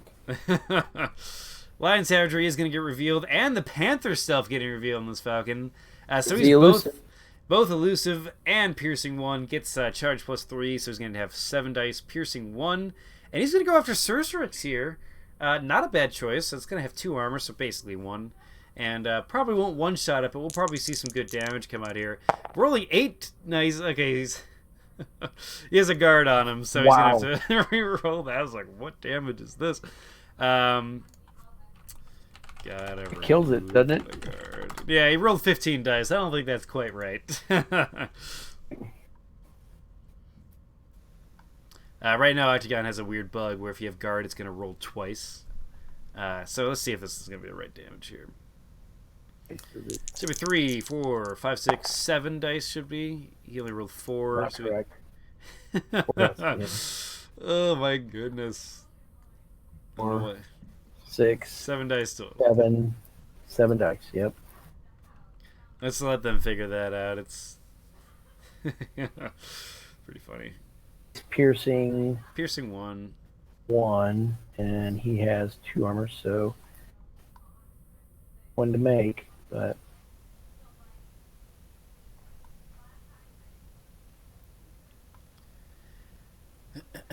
I mean, how do you feel about him attacking Sorcerix? I would have gone after the mage. That's fine. But then he's probably getting rid of the bird. Yep. Okay, so it was a total of let's see, 3 normal, 4 crit. Four. So with 1 armor, so it's 2. So it's 6 damage should be total. Is that right? 3. Off the scroll here. So he rolled 4 dice for 2 and Should be 1. 6 total, I believe. 4. So 3 and 4 should be 6. Yep. No. 3 normal. Yep. It's because it's You're 4 correct. normal. 6. Yeah. I'm sorry, 3 normal. Yeah. Yep. Did they get there? They Cool. got there. They got there. I don't like to say anything unless they, don't do it. Anyway, this blood demon's like, you know what I should do? Eat some scouts. Since the main threat left. No reveal happens in the blood demon, no mana. But he does get 3 damage on it. Mana. And a mana. And this is why Pentagram is so good, by the way. Getting all this free mana from these attacks means all of your creatures are kind of like have this, like gain a mana when you attack, which is, it's actually really good. As opposed to something like, the Temple from Holy, which you have to spend an action to just get that mana. This is sort of a passive thing that you're already doing. Right. This is something I'm already wanting to do. Yeah, right? All right. Bird in here, the other bird might live. Yeah. I mean, Cercerix doesn't have enough mana to cast anything, so I mean, I guess an enchantment, but like, what's that gonna do? And Wolf's gonna go in. He's gonna try to touch fire and not touch fire, apparently, dealing 0. Little unfortunate there, but it is what it is. That's why Incorporeal is so good.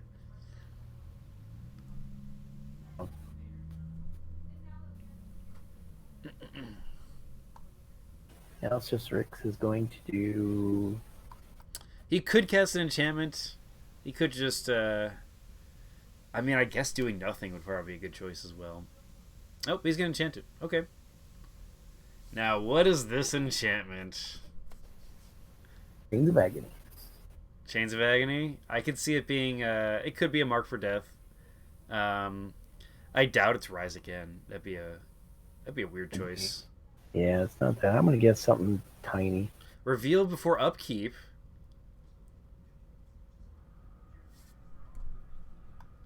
I don't think he did. He rolled a 2, so you don't get any more damage there. From the chat, it looks like Drayfen says it could be a Deathlink. Oh man, I would not agree with the Deathlink, man. But I mean, it could be, Deathlink I usually only like in the Uraxian, personally.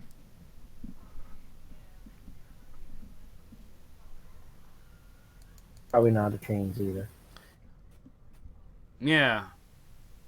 I mean, it could be one of those like level 1, it only targets minor kind of damage things. It looks like Slavberg's gonna choose to. Let's see. Oh. Is he attack anything?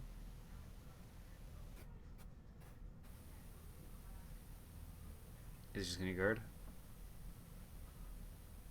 Regarding, okay. I think. Because I think he needs this wall to go away so he can start migrating to the right. Oh, yeah. I think this wall is really hurting Farkas right now. Alright, so there's going to be a reveal here on this bird before the upkeep starts to happen. So, just see what he chooses to put out there. And the reason why, by the way, upkeep happens automatically, channeling does, so you can't skip that phase. So a lot of players choose to say, I'm going to reveal this before the upkeep phase, so it does affect him. It's going to be something that does damage. Yep. Man, Farkas has like so many little like plays of just dealing a burst amount of damage. If I feel like if he could link all of those together, he could just like win by an explosive hit. Deathlink is revealed. So, okay. This is a chance for him to get back. Four life total. I actually really disagree with Keejchen on that, but I mean, I guess maybe he doesn't think he's gonna hit anything else by the time they actually collide. He wants to have as much life as possible. That being said, this Falcon's probably gonna take another be able to attack another round. It's basically got one more round of attacking and then it's dead. You're gonna let it live so you'll get 2 more hit points off of it next round. Yep. I'm just gonna put that there.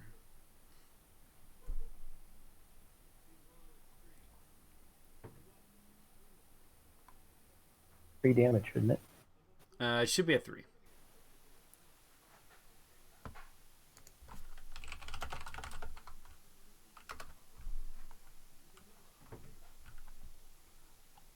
I actually really like Deathlink. Just to talk about this card really quick, and the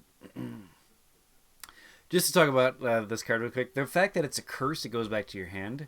So one of the fun things that I do, It doesn't go back to your hand unless you're the Adramelech, right? That's the Rexian Crown, yeah. Right. Doesn't happen for Keejchen here, but what I actually really like doing is I like playing a bridge troll and then casting a my own bridge troll, and then it acts as like it's kind of like a druid tree. It just is like passive damage I can pass off to it.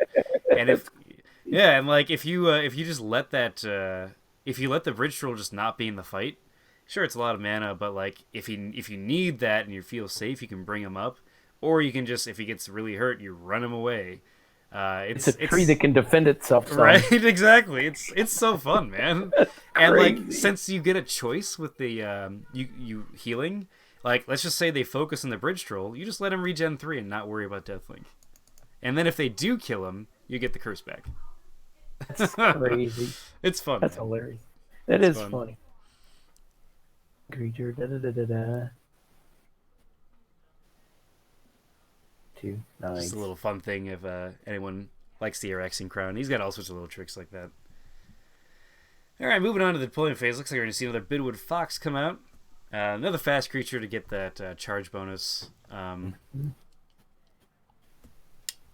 We forgot a buffed up Beastmaster here. We don't know what's on him yet. Very true. Bunch of enchantments.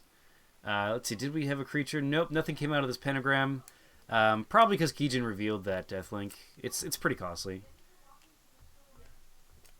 Under 4 mana. I mean, it's also going to kill the bird.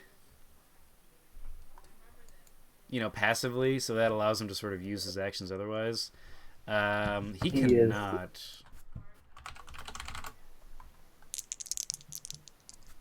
Never mind.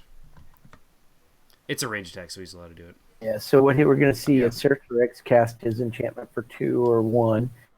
His mage is going to cast an enchantment or a 2 cost. Yep. And then attack. So, yep, this is a good choice here. And it looks like the Jetstream comes out. All right, man, I dig that. It rolls nothing. Oh my god, his luck. I don't understand why he didn't attack it with his lash. Yeah, maybe he just wanted to deal the damage. That was unfortunate, man. I mean, not getting anything out of that. Oh, so let's see. Statistically, he should have gotten 3 damage out of that. That would put him up to 6, and the wall would have done 2 damage and kill it. So I mean, statistically, he should have killed it with that Jetstream. The fact that he didn't, unfortunate, man. That being said, this Pet Falcon's like, I'm gonna attack your mage then. Coming in with 7 dice. He's going to get 9 rolled. 8 of that going through because of the piercing 1. Oh, that's going to put Keejchen at 18 damage. Circle Fire is going to do a return hit. Doing nothing again. Keejchen with the luck on this. Man, that's roll. Awful. The dice have turned against him. Farkas is just getting super nice on the dice while Keejchen can't do anything. Man, that's strong. That's so unfortunate. I mean, even with the good plays here, if dice are against you, you could just lose. Yeah. That being said, and then this other Falcon may just come in here and attack as well. Yeah, I mean, he'll have to attack the Sanguine Hunter because of the guard, but that's still it's basically free damage here, and it's gonna die anyway. So it might as well die and not heal the mage. Yeah, exactly. Either get rid of the mana. Yeah, mana crystal, or come down here and do some damage on this. Yeah, like exactly. Like him dying right now to this guard is perfect for Farkas Hmm. because it's basically sticking 2 extra damage to Keejchen. Would have cast 8 mana to get 2 hit points. Yeah, yeah. I mean, basically, yeah. And no, he's going to choose to attack this mana crystal. I disagree with this move, but Hmm. I mean, dealing 1 channel damage is something he's really focused on doing right now. And he is going to get it. And oh man, I mean, think about if he would have taken it on this wall and had attack spells. He could have really taken the advantage against Keejchen there. I don't know. Then it becomes a creature war, and Keejchen's Yeah. creatures are slightly better. Okay, that is fair. That is totally fair. In a creature war, the Beastmaster will win this because he can just keep dudes Yeah. faster than Keejchen can. I mean, I will point out that I think right now Keejchen has superior creatures only because of the higher level ones. Like, they're not going to die quick.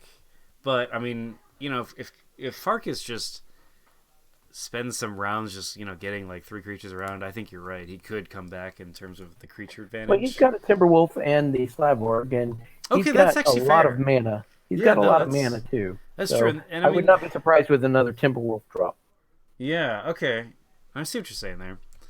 That makes sense. And I guess this Asp could actually, like, I mean, if he gets weaks on the Hellion, for instance, that Hellion's basically useless instead of, I guess he has burns. Um, this Straywood is gonna run. Yeah, run away!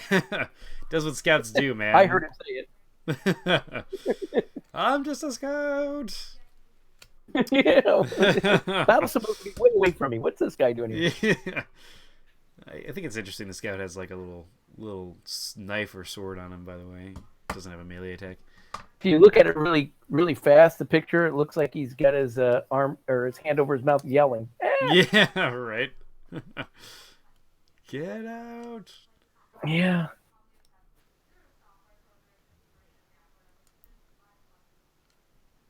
Attack. All right. Well, looks like we're gonna see the Searing Thrash here. Come out from the lash.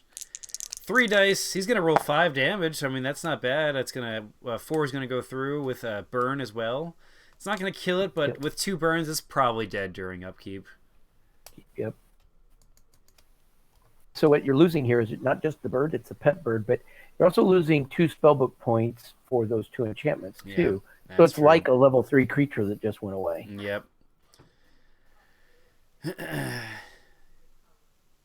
I mean, losing that Lion Savagery, that is, mana-wise, that is so expensive. I don't think he got value for it because it got to Yeah. attack twice. I'd agree with that. I definitely agree with that. Ah. And it's still not dead.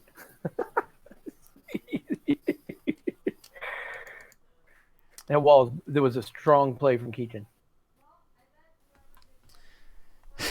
That is so true.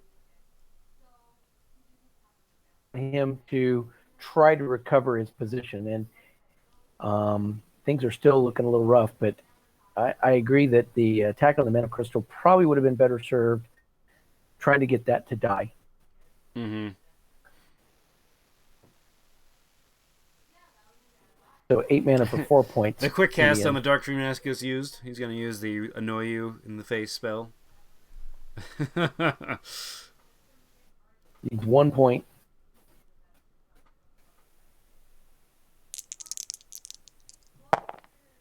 Dice with the charge. And he gets it. And Hey. that is 1 dead Wall of Fire. Gets gobbled up by the Dark Fiend Asp. So does Keejchen cast a second wall of fire now? I mean, he doesn't have initiative next round, but he could do it during the first quick cast phase. I mean, do you think he should? Given his health is at 18, he's got 18 damage. He's only got 15 life left. Moving the has to go attack that. Given that it's held Farkas off some, I would say yes. Mm-hmm. He'll force Farkas to move around it because Farkas won't spend another 4 or 5 rounds attacking it again. Yeah, that's true. just swarm around it. But he may split his forces up and Ooh, that would be against it. bad. Yeah, so I don't know. But if they're split up, they're less susceptible to a zone attack. Oh man, if we see a enchantment go down onto Keejchen's mage, it could be a poison blood, could be a Indeed. rust. Poison blood Um, would be really strong. yep. I mean, with Keejchen at 18 life or 18 damage. No health from the death link, so he may choose not to throw damage on that until he could get the value. Oh man. Yeah. I mean, Lives okay. another So here's the round. thing. If if that is a poison blood and he chooses not to reveal that um, before upkeep, that means that death link just goes off. Like you don't have a chance to respond. But if it is a poison blood and he chooses not to reveal it, then the ability just triggers and he dies. So this is kind of a telltale thing. Is he going to choose to reveal it before upkeep or not? And if he doesn't, then it's possible. And It's probably not a it poison could be blood. the Farkas is not aware of that too. That's fair as well. If New he's not aware players of in that, this event, that's so yeah, that's fair too. That being said, it's very. I could definitely see that just being a rust, just so that Farkas can lay down some attack spell damage next round. man, I don't know. Poison blood would be better, I think. Poison blood would be better. Round. I agree with you on that. And he's gonna get one step closer, and another enchantment's gonna go down. What if it's both? Oh. Okay, so I mean, it could be a marked for death. What other things would it be? I mean, rust, poison blood. Those are probably the most common. I mean, he could do something weird like ghoul rod or something like that. Probably not. But I guess we're gonna wait and see. It is let's see, all the creatures done. It looks like we still have Slavorg, and we have a blood demon. Yeah, the fact that his blood demon was over here taking things so far away may open his mage up a little bit because his zone with his mage would have Yeah. hindered these and prevented some charges and things. Yeah, that is true. All right. Blood Demon's going to move too. Looks like from the chat, some people were saying it could be Jinx. That would actually be very cool to see a Jinx play out here. Notice that Farkas will be having initiative next round. Okay, so that's also very good when it comes to initiative. So looks like he doesn't actually reveal any poison blood. So that means this Deathlink isn't set in stone yet, but that Deathlink is probably going to work, which means we have Ask you this. If it, let's say, for instance, it is a poison blood and he did want to trigger it during upkeep, now this is an could interesting he thing. backtrack it? This is actually a really interesting thing. Now in Octagon, the general community in general, what we do is usually announce it before. That's just kind of the etiquette. Just because like Not everybody's familiar with that etiquette because some of the players are even new to. That's true. That is true. That being said, They may not be aware. I would let them decide it for themselves. And if they did ask me what we should do, I would say it's not allowed. We're already in upkeep phase. The poison blood does actually get revealed. Okay. Keejchen's going to choose to take the damage. So for reference, a lot of people on Octagon, they'll just go into the negative mana-wise because they'll channel up positive. Okay. That's good to know. You can do. Yeah. But that's fine. If they, and it looks like Keejchen's just people know that. Yeah, and that's again, this is kind of one of those games where it's good to let everybody know what's going on. But to be honest, I'm fairly new to Octagon. Oh, yeah. I didn't No, know that's that fine. etiquette. Oh, that's fine. And I would have honestly expected to pull my stuff out of the graveyard, put it back in play, and trigger it. Honestly, when it comes to the game, a lot of players are just like, it's fine, do whatever, you know? So that being said, that's going to mean that he's going to be at 18 damage because this regrowth won't work, Deathlink won't work. And just to note, you have to heal 2 damage in order to do 2 damage with Deathlink. So because he can't heal 2, he can't place the damage. which is pretty Yeah. awesome. Strong play by Farkas. Yeah, I mean, that was a great play. And I'm guessing this other card is probably Rust. And this could actually be a Farkas win right here. It's looking pretty good for him. But Yeah. Keejchen's a good player, and I'm sure there are shenanigans that he can pull out of the hat here. Oh, yes. He's not going to go lightly. I mean, for one, major props to Farkas here, because Keejchen is now sweating bullets, man. Like, this is so dangerous for him. I could see another wall, because Keejchen, I know, he tends to have things that I don't even think about having, so I definitely could see him having a second wall. Yeah, second wall, a wall of bone even. Yep. I could see... looks like he's targeting this guy. Yeah, this is a dead bird. I could see a lot of guards going down. And the question is, does Farkas have the counters to that, or the attack spells? I mean, we could see a zone attack. Yeah, a zone attack would be good. And, you're right. This Timberwolf and this Slavorg, those are really strong creatures to have now up in the face of Keejchen's face. So, I mean, Timberwolf is probably the best level 2 creature in the game, and he does not go down easily. And since it's a minor creature, I wouldn't necessarily be surprised with another Panther Stealth coming out for an elusive. Oh man, a Panther Stealth Badger Frenzy? Like, Badger Frenzy is like made for Timberwolf. It's such a good spell to use on him, because basically you're spending like 2-3 mana, I think it's 3, for 4 dice. And man, that's good. And if you give him any sort of piercing, it doubles that, and it's just such a good choice. One of those, and then he could do an attack spell with his mage. Yep. And I mean, Farkas is at 17 mana. He definitely has the ability to lay down the attack spells here. If that's a Rust and double attack spell with all these creatures, yep, that could be game.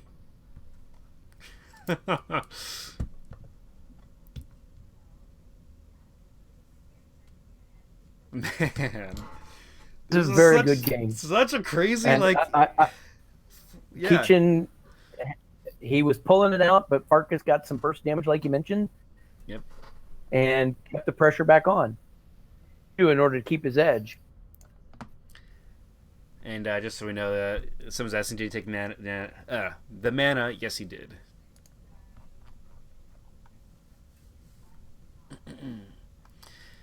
All right, another Falcon comes out. Oh, last bird, and that'll be petted. I think the other Falcon's dead too. This is kind of why I don't necessarily like allowing spectators. But anyway.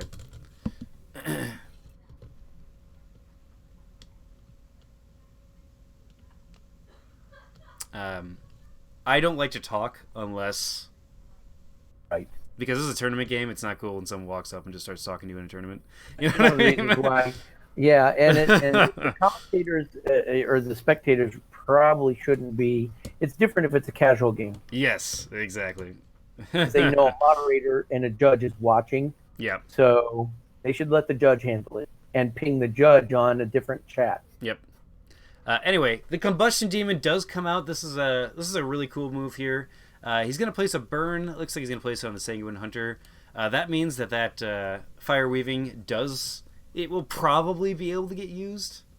That is if Keejchen remembers it, which is... Fire Weaving is probably one of the most forgotten about abilities when it comes to the Adramelech Warlock. I don't know, maybe Demonic Ward. Honestly, her abilities are really, rarely remembered in my experience. Which is why this tournament's awesome, by the way. Oh, yeah. Another enchantment goes down onto Keejchen's Mage. That would be a Mark for Death, maybe? Mark for Death and Rust, I could see. People? Yeah, it'd be a bit much. How much mana has he got? 10. Mana for some stuff. Keejchen has 9. All right. So Keejchen's going to play. There's the Wall of Bones. Great choice there. Yeah. I mean, it only costs 1 solo point, and it's going to buy him probably the whole round. He's asking if the Jinx is revealed. Yep. And again, this is kind of like not Octagon edit. This is just Mage Wars etiquette. You ask if there's an enchantment on you, because it's a mandatory reveal. You go, hey man, Right. is it there? Right. So if you're new to Mage Wars, always don't be afraid to be Right. like, hey, is there an enchantment you're supposed to reveal here? Because it really messes with the game if you don't. And I'm fairly new to Octagon, and I have found that the community overall has been really gracious and welcoming and helping new players. Especially if you haven't played on Octagon before, a lot of new players will take a little bit of time to learn how to attack and things like that. I do love how the community is like they're patient, Yeah, exactly. And the neat thing is too that they'll let you get used to the interface and are very open to being and having questions and the like. Yeah. So if you haven't played on Octagon, I definitely highly suggest it. Looks like Farkas is going to take his time. He's not sure what he wants to activate or what he wants to do. So I don't blame him. First quick cast, he might have prepped instead. Slavic's going to attack the wall. There's going to be 4 dice. 4 dice with some fangs going into some bones. He gets 2 damage, a little bit unfortunate there, but he's probably not. He's probably going to take everything in order to take it down this round. He should. Okay, so he paid the mana to guard again. Yep. I'm floating through there. Good choice. Definitely agree with the regard, especially with the Blood Demon around. And it looks like this. This Hellion's like, fine, I'll take you out. Just one-shotting it. Yep. And then he'll get another mana. Yep. And there's a mana on the pentagram now, and a mana on the Jewel Scarab. Let's see. Each time a different. You have to put the mana on the pentagram, just BT dubs. It doesn't say you may. Which I think, did he already do that? Only has 1. Well, that's first damage he's dealt. He just did. Yeah, cool.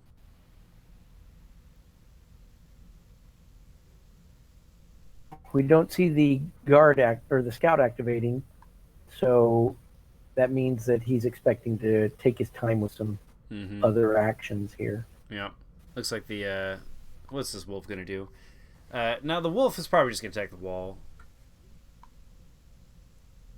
For Keejchen to let creatures left come in and attack this wall and bunch up in this zone and then firestorm it next round. Yeah, right. That would be actually a really good choice. I mean, this Bitterwood Fox can attack it. I mean, the fairy could. So could this asp. He only gets 2 damage again. Yeah, it's like. And this Firebrand Imp's like, I can kill the scout. Come up and attack the wall. Yeah. I mean, the Firebrand Imp only does 1 damage. It's a little bit unfortunate. It kind of lets him know that he's there now. But so that was actually a really sneaky play for Keejchen to do. Should have killed it. Everyone's rolling bad this round, man. This Bitterwood Fox not going to have any of this. He's going to come in. He's going to roll 4 dice. Shouldn't kill this imp, but then the follow-up from the ass probably will. Man, everyone's rolling low now. It's getting 3 damage off that 4 dice. Up on it. Little bit of a distraction, but that also means that this wall is probably not going down this round. Gives Keejchen another round to try to deal with the things on him. Absolutely, and this Cercerix is going to curse Slavorg. What do you think that curse is? Chants are a curse, aren't they? What are you talking about? I'm sorry, I didn't hear you. A curse. Yeah. So it could be that to get it to pull in there. Oh, yeah. Or it could be an agony. Yeah, it could be an agony. I could see that. And it looks like the scout's going to shoot the imp and deal 1 damage. We're going to see a fairy zap and a asp come back. It's going to be a pull of level 1 creatures to kill this imp. You know? Oh, man. Scout only has 1 hit point left too. Yeah, so I mean, he wants to take it out because it is going to be Keejchen's initiative next round. So, like, it's saving the scout basically. The scout has been under fire so much. You know, a thing that I noticed here, the amount of creatures that Farkas has spawned. Yeah. He may have chosen not to do it because he was facing dark with some living creatures, but Yeah. the life tree that allows his guys to live just a little bit longer Oh. He may have foregone that in favor of getting more creatures on the board. Yeah, because he doesn't want all these other guys getting that buff too. That does make sense. Looks like he's going to choose the guard Sorcerix just in case there's an attack. Guarding with an imp. Not a bad choice. And here comes the Fairy Zap. Getting 1 damage. Man, there is some aggro. This imp is like just drawing so much. That's right. Yeah, bring it. I can take all you guys. No kidding. This is the bravest imp I've ever seen, man. If he survives, he can get off another attack next round. Yeah, yeah. Oh my goodness. Just to note really quick, there's no chance that this fire waving is going to happen because now this hunter is stuck here. And interesting, the Blood Demon is going to go after this Dark Fiend Asp. Dark Fiend Asp is going to say, fine, I'm going to get out of the way because I'm an Asp. I'm going to slither up here and attack this Yeah, right? I actually don't agree with this attack here, but I guess he didn't want to attack into the Slav Orc. What? I'm gonna charge the wall. Man. Yeah, this Asp is going to say, I'm taking this wall down, man. He's got 3 dice. I can't take out the wall here, but should deal 3 damage. Only rolled 1 die. I guess he should get 2, but he should have gotten 2. Yeah, should be 2. Out. He did not figure it out. Yep. It's charged, so he has to get that extra die. So, do you intervene here? Or, yeah, there you go.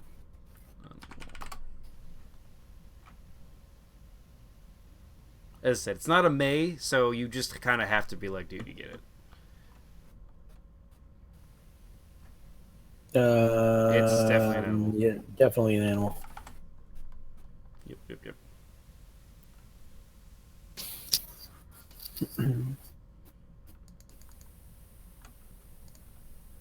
Yeah, as I said, because it's not a May, I just have to be like, dude, just do it. 1 more damage. 5. The Wall of Bone is one of the best walls in the game. It is so good, man. Like, I know a lot of people. Very inexpensive, just a lot of hit points. Yeah, a lot of people love Wall of Bone. A lot of people also run the, what is it, the Sand Wall? What is it called? I forget what it's called. That's the other Wall one. of Earth? Yeah, Wall of Earth. That's another one that's really popular. I like the Bone Wall personally, but have you ever actually trapped an Adramelech Warlock into 2 Wall of Earths? It's hilarious. No. Because they can't punch their way out because it's fire immune. So they have to have like some demon come out and just be like, all right, let's get through it. Yep, or force your mage back here to let him out. Yep, exactly. It's fun, man. All right, Farkas is going to actually reveal a bear strength on his Straywood, so he's going to come in for 6 die. I mean, that could take out the wall right here, dealing 11 damage on 6 dice. God damn, Farkas. That was some damage there. And the wall is going down now. And that was the perfect time for that wall to go down as the reset happens because, well, I guess actually Keejchen does have an action still. But yeah, he would have been better to leave that up until next round. Yeah, because he has initiative, right? Mm-hmm. I mean, it's debatable, but in the zone now. Yeah, it's debatable, but I mean, regardless, it looks like he doesn't. Is he gonna? Yeah, he is gonna disperse that. Interesting. So why did? So he had to kill that falcon so that the falcon wouldn't get a free hit against his mage. But because he did that, also he now can't heal that 2 damage.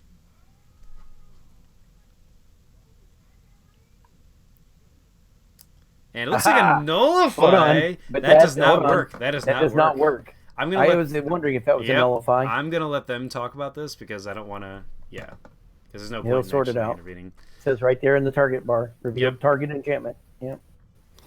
That being said, technically the nullify doesn't is now eliminated without actually using anything. But usually on these games, especially here, I'm just if they say it stays on, I'll let them stay it on.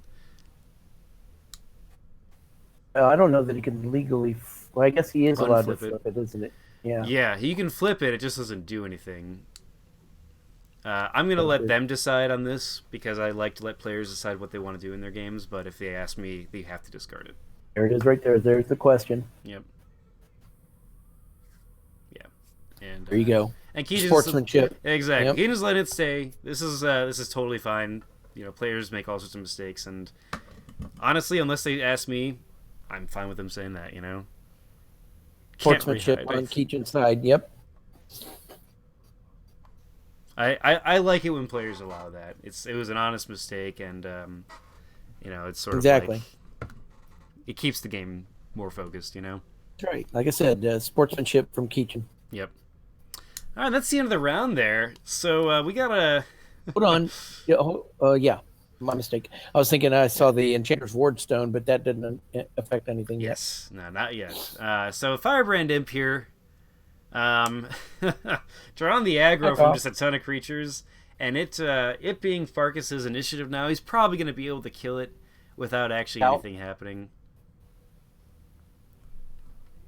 The burn ends up doing nothing. Is it Farkas' initiative? No, I'm sorry, it's not. Is it Farkas' initiative? No, it's Keejchen's. It's Keejchen's. So this imp might So I said actually the imp, if it survives, it's going to kill the scout. Yeah, I mean this is actually pretty nice for the imp because he's going to not only kill the scout but probably take up another action of one of these creatures, which is less dice next round. So it'll remove the scout's bonus for all his guys. Yeah, and that's But he that's got good value for the scout, so even if it dies, he got some good things with it. Yeah, I mean he dealt some damage. I mean taking out that mana crystal meant, you know, basically no channeling for the rest of the match from that. He's lost both his mana crystals, so that's beginning to hurt, I think. Yeah. Now Keejchen only has 9 mana. Yeah, I mean, there's not a lot of channeling going on for Keejchen, and honestly, that we're talking about the Enchanter's Wardstone. We haven't really seen any curses get revealed yet. That's like, oh man, you need to dispel that right now. Maybe Slavor could have something. I don't know. Yeah, but with the fact that he only has 9 mana means he's not going to be revealing too many things. That's true as well. There's 5 mana on this pentagram. We might see something come out. There's plenty of level 1 creatures that are 5 or less. Yeah.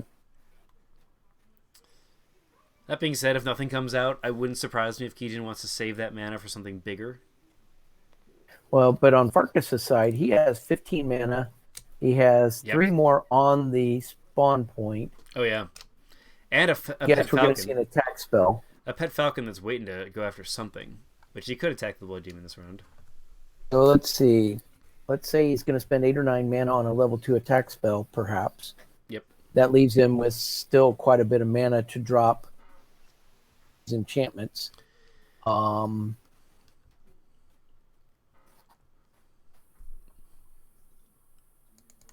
it looks like Keejchen's binding some of that pentagram. Doesn't mean he's going to cast it. Could be. Yes, he's expecting to lose creatures, so I wouldn't be surprised if he tried to respawn a level 1 creature. Yeah, another fox maybe. I mean, there's out of the pentagram. Oh, out of the pentagram. Yeah, I mean, there's, as I said, he's got 5 mana. He might as well use it. It is actually really possible for Farkas to take out this pentagram. It's possible. He's going to bother if he can focus down the mage. Yeah, I mean, at this point in time, if he can take creature control, there's nothing else he can do. And I mean, this Circle of Fire surprisingly hasn't been doing as much as I thought it would this game. It's been rolling blanks like consistently. I don't think it's scored 1 burn yet, or if it has, it's been yeah. one. It's like Keejchen's rolls have been pretty unfortunate in terms of like just like casually trying to do it. Right. So it's just sort of it's an interesting situation Keejchen's in right now. That Farkas has been dicing Keejchen Yeah. But Keejchen's definitely had some substandard roles, at least on the, like I said, on the Circle of Fire. But Yeah. overall, I don't think the dice have been egregious one way or the other. No, no, I don't think so. I think there's been some obvious luck, but like I wouldn't blame this game on dice at all. Like if there's whatever outcome it is, it's just good playing by both players. Yeah, There are some mistakes on both sides, but like right now is sure. a situation where it's really nice for both players. Mainly, I think on Farkas. So let me ask you another To question. watch. Does Keejchen have a heal or a minor heal, and should he use it? I would think that at a minimum he'll have either Drain Life or the cheaper Siphon Life, but, Okay. and maybe an attempt to get some damage on the opponent. Yeah, I mean Siphon would be really nice. He could target that Aspen, probably get, kill it and heal 3.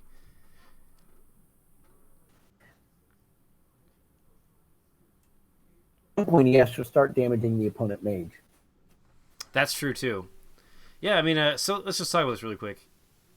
Both sides. Who do you attack and what do you attack? The initiative's on Keejchen, so he's got his Blood Demon over here running. His pick your biggest threat and try to get rid of it. The Imp is going to take out the Scout, and the Blood Demon, being where he is going to keep the pet bird from making it into the battle. Yeah, that's Hindered. true. So the pet bird is a problem. Is nice, but not. He's just going to be a durable. I think your main threat is the mage. Yeah, These creatures are all decent, but at the same time, there's nothing that's going to outright kill you with one hit. yeah, that is true. So you'd go You have after. to worry about is the fact that he's running those Panther stealths and elusiveness. That would be a problem. Yeah, I mean, even right now though, he doesn't have any guards in his zone, but that can change very quickly.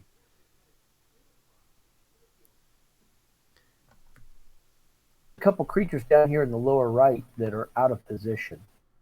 I don't know why, unless he decided Cercerix from attacks. He decided to move it down because it's near dead. Yeah. From Farkas could be to Surging Wave, range attack spell Cercerix during the first Just quick try cast. to take him out. That's not a bad idea. And just pick him out since he's got a guard, and that'll kill that and whatever bound spell it is. What do you think about? Do you think Keejchen will cast another wall? He's got rid of the poison blood. I wouldn't be surprised by it because that would buy him another round to possibly get some regeneration in. I can see that too. Man, this is a crazy game here. He might forego that block with the wall if the opponent mage was much more damaged. Stretch for I can see that. I can definitely see that. Since that's not the case and the disparity is so large, he may choose to put up another wall. I wouldn't. Most people, if they're going to run a wall of bone, they generally run 2. Yeah. Okay, that's fair. Because you may want to extend it for whatever reason. Need to see a third wall. Let's put it that way. Somebody's running walls. Generally, they have more than one. Yeah, and we've seen 2 so far. Question is the third one going to come in? So yeah, I mean, I guess we're just gonna have to wait and see. I don't blame Keejchen for taking his time here. This is kind of one of those like really tough rounds that thinking about what you're gonna do is important. Right. Well, did I see that there was a 5-minute limit on planning? Yeah. So basically, normally it's not enforced, but we've had some players in the past that sort of take 20 minutes per planning. And usually we don't enact it unless it's like literally every round that's happening. But that is in there just as like a safeguard for... I guess a player could yell or not yell, but ask the judge for a clock. Yes, they And can. call That's clock on somebody, and then that would, oh, there we go. So 2 more level 1s come out from both sides. All right, yeah, so we got Teraki, which is awesome. I love Teraki. And then we got Wildfire Imp. And Farkas is going out of turn. Unless oh, man, yeah, here's the... yeah, it looks like and here we go. You Surging wave on the... you called it, Surging Wave. And statistically... And he'll hope to get the push. He does get the push, and he gets 1 damage. Statistically, he won't kill this, but maybe he'll get lucky. He might, yeah. He only needs, what? Oh, he needs 3 damage? Yeah, he probably won't get it. But he did get the slam. He did 2 normal damage. It's got armor? Yeah, he's got 2 armor. He's got 2 damage then, so it's going to go up to 8.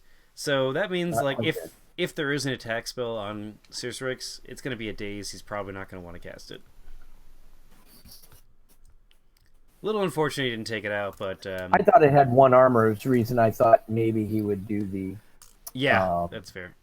Surging wave, but I thought it only had 1 armor. I mean, statistically, like, especially with that push, he should have killed it, but it is what it is. He is, but it's not direct damage. It's no, yeah, armor. That's correct.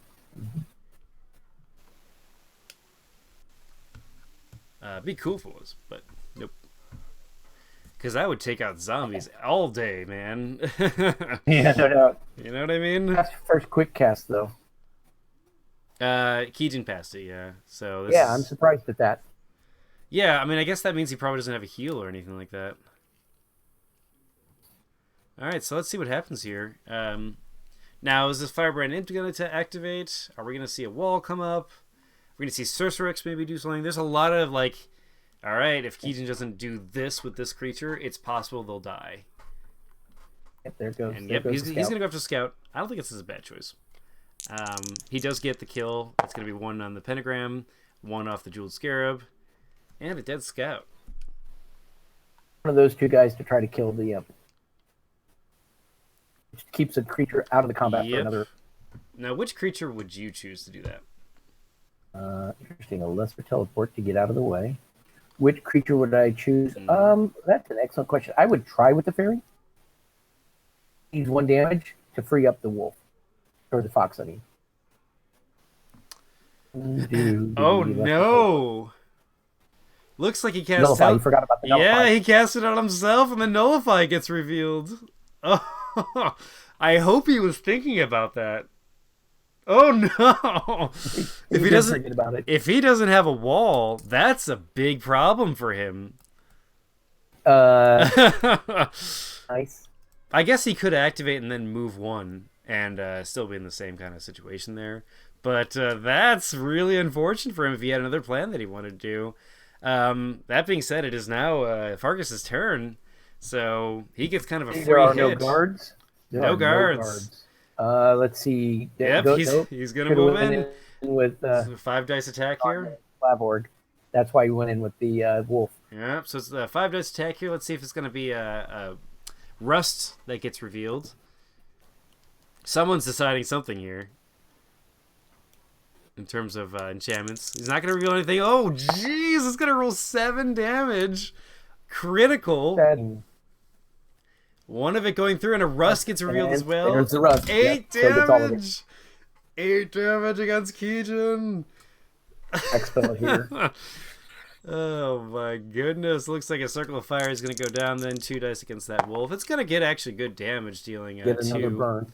Wow. No burn. Nothing but 6s. Oh, Keejchen, I'm sorry to hear that. And what are the chances that Farkas has just a teleport in his hand? You know? That being said, it looks like Keejchen is going to move down 1. He's going to cast Ignite. Probably check for any sort of Nullify. Mage. All right. There is no Nullify that gets revealed. That's actually a pretty interesting tell. So one of these is probably going to be... I mean, it could be a cheetah speed. It could be all sorts of things. But the burn does go down. There is no chance now to fire weave this burn on the Sanguine Hunter. A little unfortunate there. And yeah, it's balls in Farkas' court. Could be a cheetah speed on this Beastmaster here, and that would be really bad. I guess there's a guard here, but He he doesn't have the ability to get to the mage with the cheetah speed. oh yeah, you're right. Yeah, so I guess that wouldn't actually help him that much. Regardless, Dark Phoenix is gonna move somewhere. Let's see what he does. Yeah, he's just gonna casually go after this hunter. Right, which you can't kill it more than likely. So yeah. He's just hoping to reduce his dice, probably. And he does get the dice reduction. And 2 damage. That's actually pretty good. Just kind of all you could hope for in this attack. That being said, it's really unfortunate that burn can't be transferred, man. So if Slavor comes down here and kills this creature, then if there is a cheetah speed, he can't. Oh, man. He does have a guard with the Wildfire Imp as guarding. So he really can't get to the mage this round. Yep. But he will have initiative next round. Yep.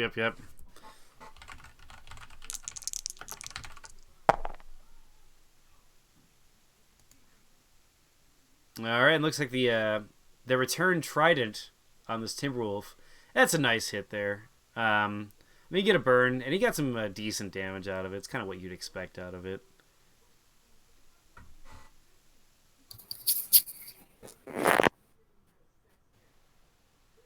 Yes, the fairy attacks the imp in an attempt to kill it.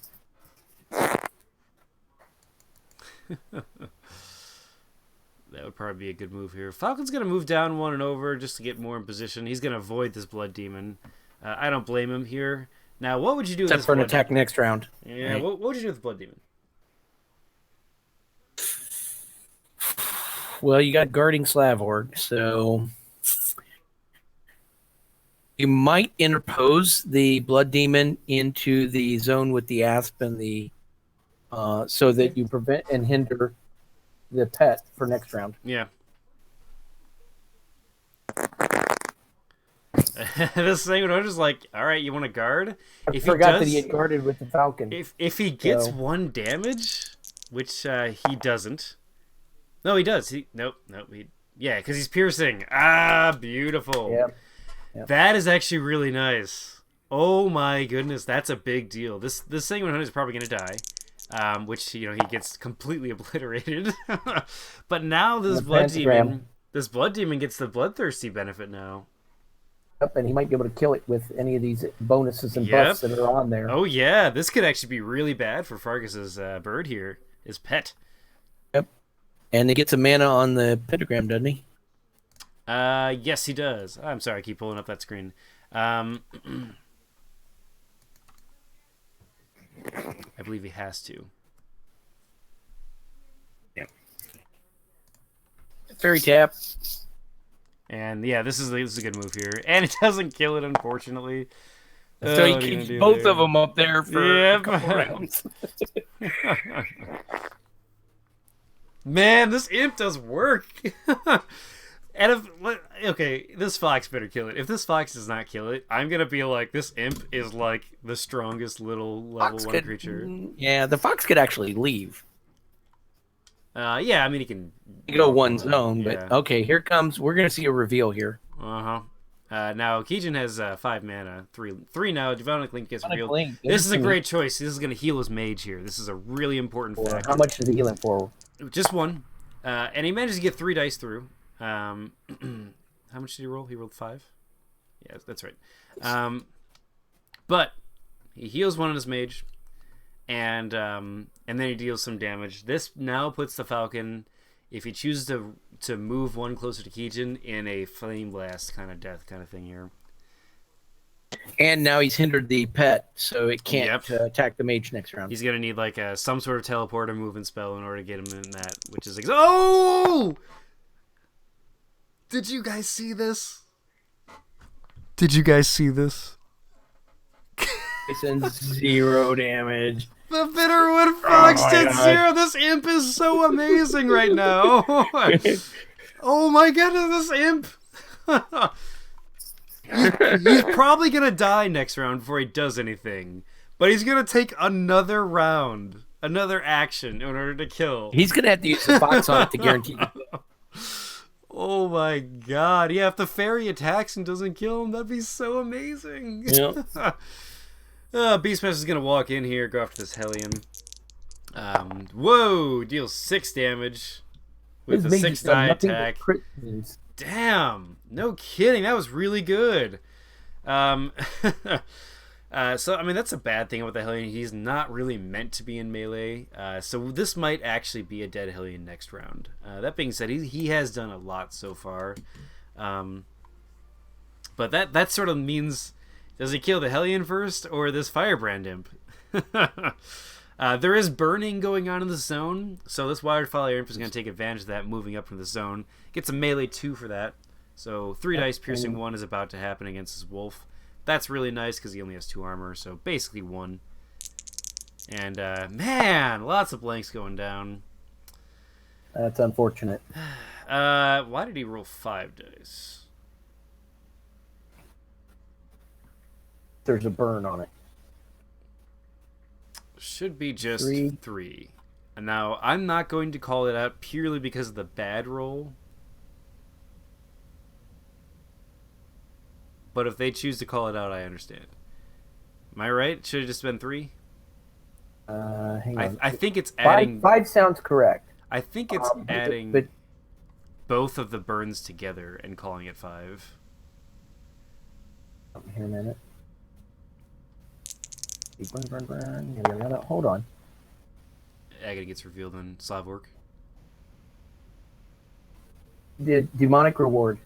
If a friendly demon creature attacks and damages any creature with a burn condition, it may heal 1 damage in that friendly demon. Oh yeah, that's a given. Yeah, that's healing itself. So that didn't hurt. Yep. Does not hurt his.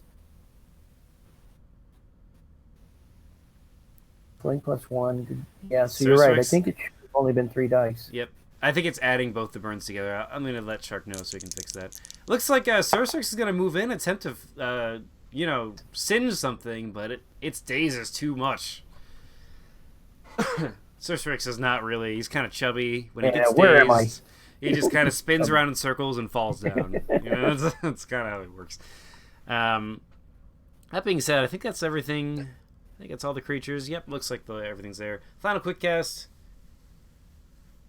I think we're done. Oh, what a game. So he's going to regenerate this next round. So let's see here. We could have some good burns here. We might see a dead...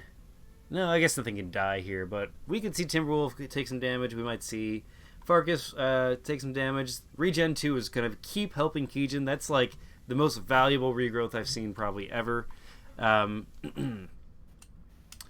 Otherwise... It being Keejchen's, or I'm sorry, Farkas' initiative here, he has a choice. Does he kill this Firebrand Imp? Does he kill or go after this flaming Hellion? Probably kill it. Or does he kill Sorcerix? There isn't a lot of easy targets here. He's going to be over here, and he's going to lose his Timberwolf more than likely. Yeah, and the burn does 2 damage to the Timberwolf, and 2 damages out of the Beastmaster too from the burn. Those are nice. John the Beastmaster, okay.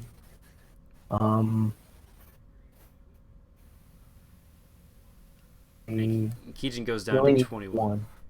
Yeah, only 1 damage left on him. Yeah, I mean the Flaming Hellion and Sorcerix are so dead. And the imps are very squishy too, so. Yep. Granted, they're going to be rolling that extra 2 dice probably, which is nice. I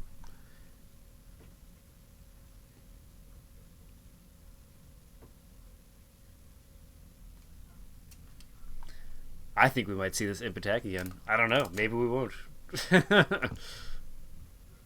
It probably wouldn't be a good choice, but, regardless. I'm going to guess the Blood Demon's going to try to do something about this pet bird and do a healing for the mage, too. Interesting enough, also, if Keejchen had a, what is it called, the demon hide mask or whatever, that would give him a piercing 1, but also let him heal off of these burn creatures when he attacks.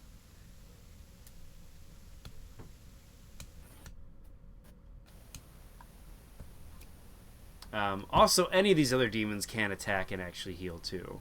So that's actually pretty nice when you think about it as well.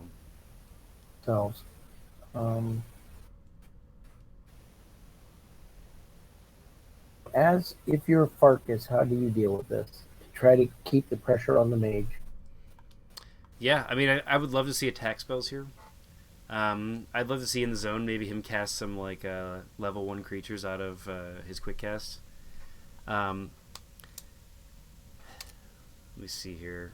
I mean, obviously, if he had some sort of sweeping spell, like attack spell or something like that, that'd be nice. Mm-hmm. Now, this is also the time to cast more combustion demons, because he can make those burns stick.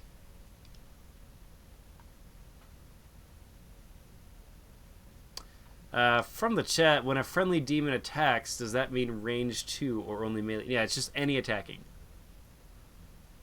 It's so if the Hellion decided to Flame Blast something, it would also heal from that Flame Blast.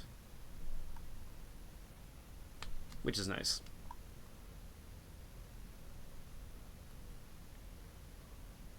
And yeah, both sides are going to, I think, take their time to sort of think about what they're going to do here. This is a pretty tense round. There's a lot of stuff happening. Yeah, indeed. This is going to be a key round for both sides. Oh, yeah. I'd love to see more spells that allow Keejchen to damage and heal at the same time, like Demonic Link.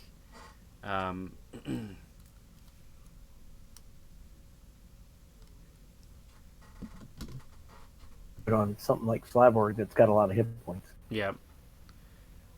It's kind of a shame that he already used his Deathlink, because that would have been really good right now. Because again, like something like Slavborg, man, you can get so much healing out of that.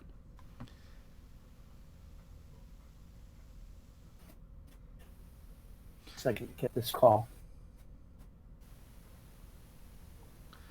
From the chat, Surstrix casting attack spells also counts. Yes.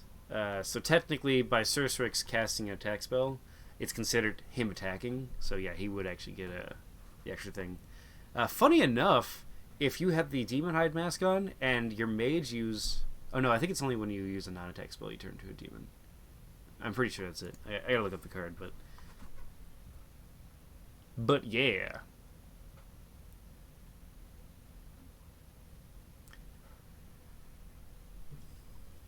Alright, so in terms of Keejchen, I'm not sure if casting armor would be the good choice right now. I'd love to see some like Siphon Lives come out, or I mean, like a Siphon Life will probably kill a Timberwolf. Like it's 3 dice, you get 3 damage, and you also heal 3. That would be like a really good move for him right now. Demon Hide Mask works on fireballs.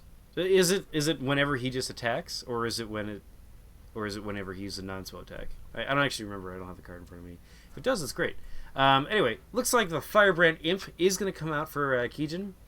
And this is going to be just another fire attack to place the burns. It gets that whole machine rolling. That's cool. I mean, these little guys are actually pretty strong.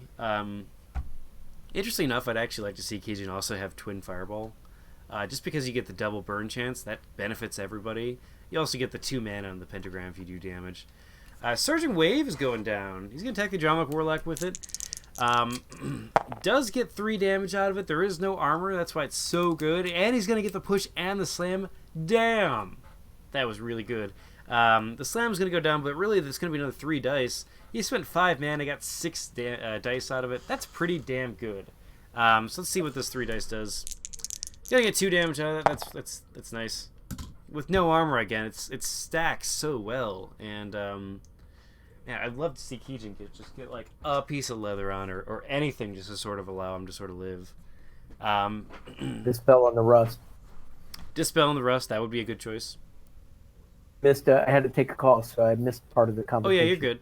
Basically, Surging Wave happened, dealt 5 damage to Keejchen, and slammed him. Right. So if you notice,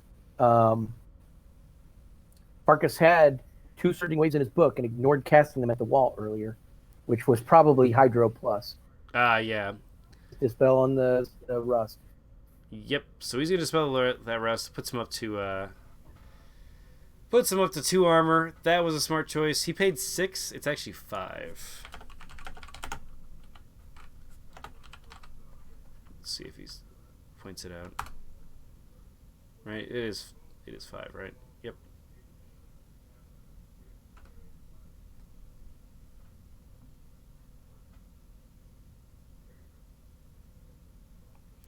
And Timberwolf's going to go in. He's going to try to attack the mage, but no. Because he can.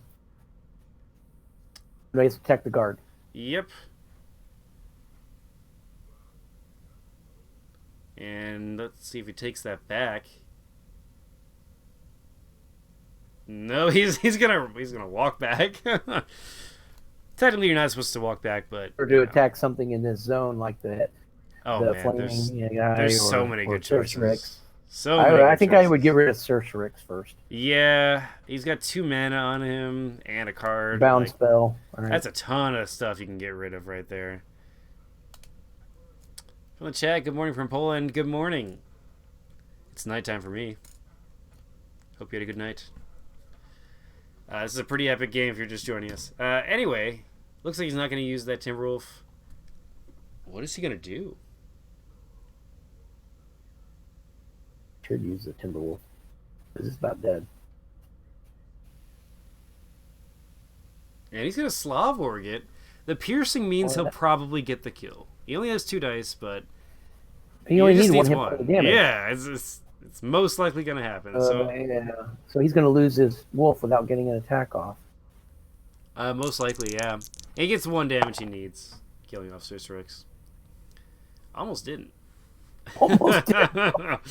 Which that would have been Firebrand Imp awesome. Dice. I would have said Imp. Agony. The agony, that's why.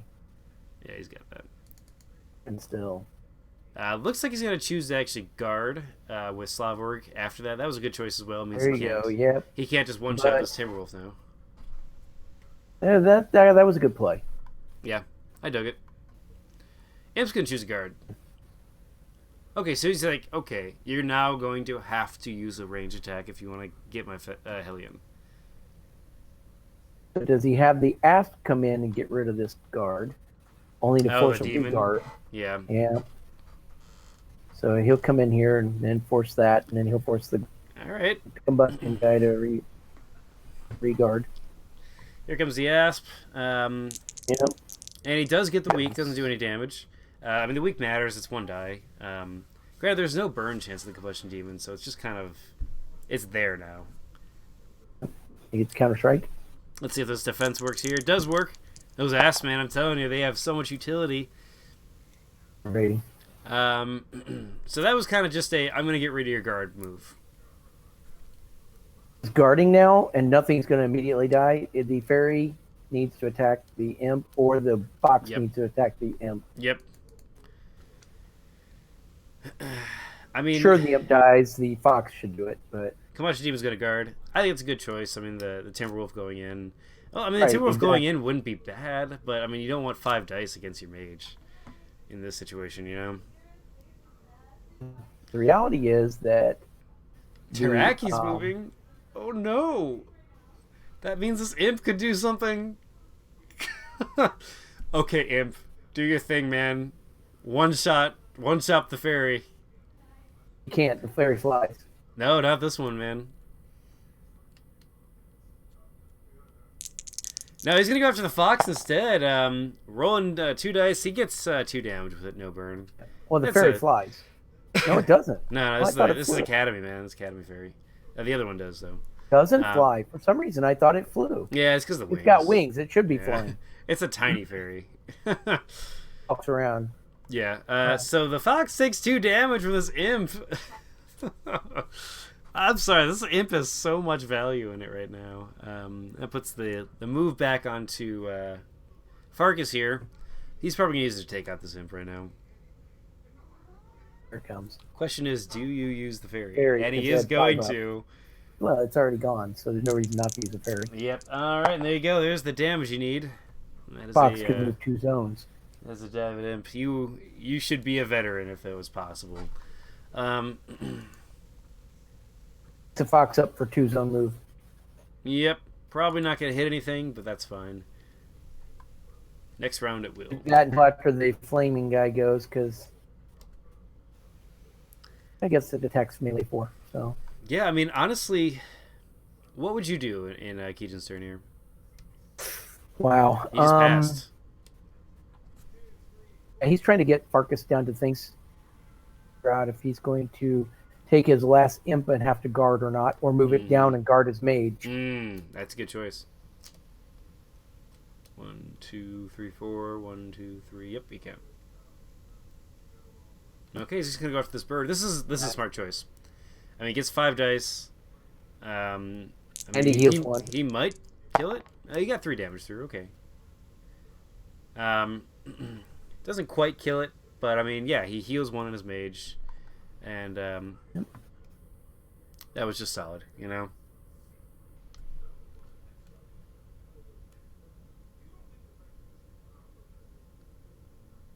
That Farkas, before the dispel earlier, Yeah. if Farkas would have had a range 2 attack spell, or level 2 attack spell, Yes. in combination with the surging wave before the rust went away, Yep. and might have ended the game. I mean, a rock, 2 surging waves, acid ball surging wave. Any of those would have been great choices. All right, this bird's gonna move to the right one, then guard, or not. Yeah, he's like, I'm going after your demon, man. Yeah, I don't know about that. Well, I guess it's 3 dice. He rolled 5. He doesn't get the charge.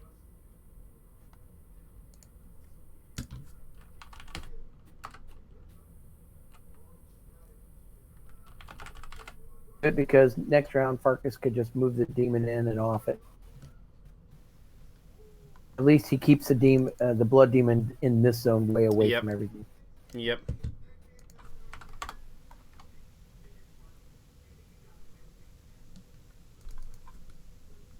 Taraki, he's elusive on his own. Yeah, that's why he's so good. This guy is like the level 1 killer is what I like to think of it as, because he just sort of kills all these level 1 dudes, and he rarely like takes damage.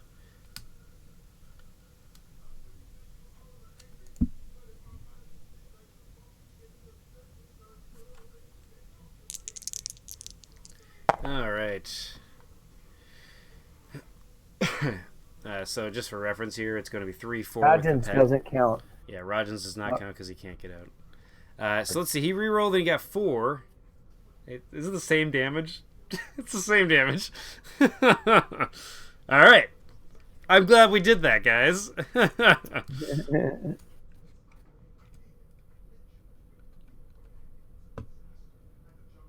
Interesting match for players who might be less experienced. Yeah. And has taken a lot of damage. How to hang on and still give yourself a chance. Yeah. Yeah, absolutely.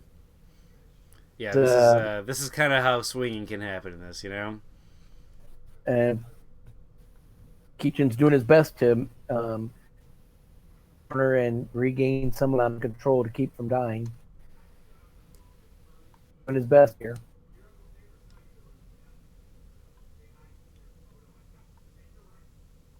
He's keeping spawning creatures to put threats on the board and things that have the ability to guard his mage from melee attacks.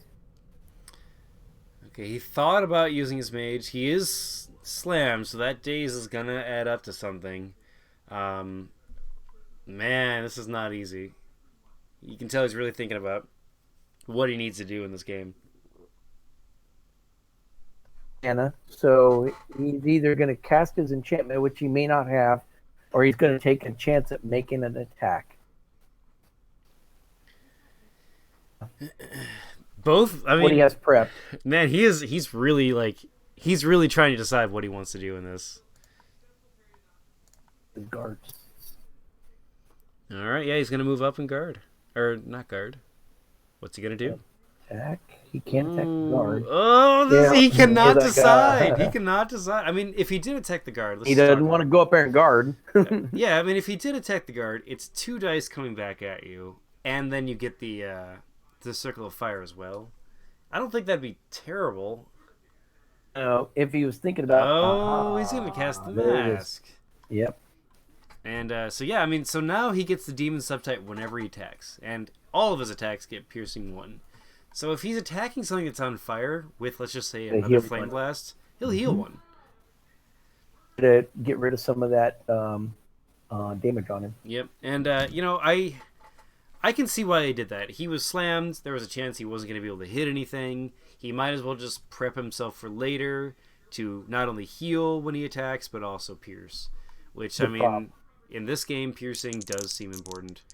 Bitterwood Fox being targeted by that Hellion because of the Flame Blast, that was a good choice to attack him. He's just gonna murder that Bitterwood Fox. And that's nice. I mean, that's 4 dice, basically, he doesn't have to worry about later on. Why he wanted to wait so that with Fox, because this guy... Yep. Yeah. I mean, he doesn't get a chance to heal from the burn creatures, but, like, it is what it is, you know? He's still got a creature. It's in here still, and he might not be able to kill it with the Timberwolf. But if he moved down and attacked the combustion, could he kill it? Ooh, I mean, 6 dice will one-shot it, yeah.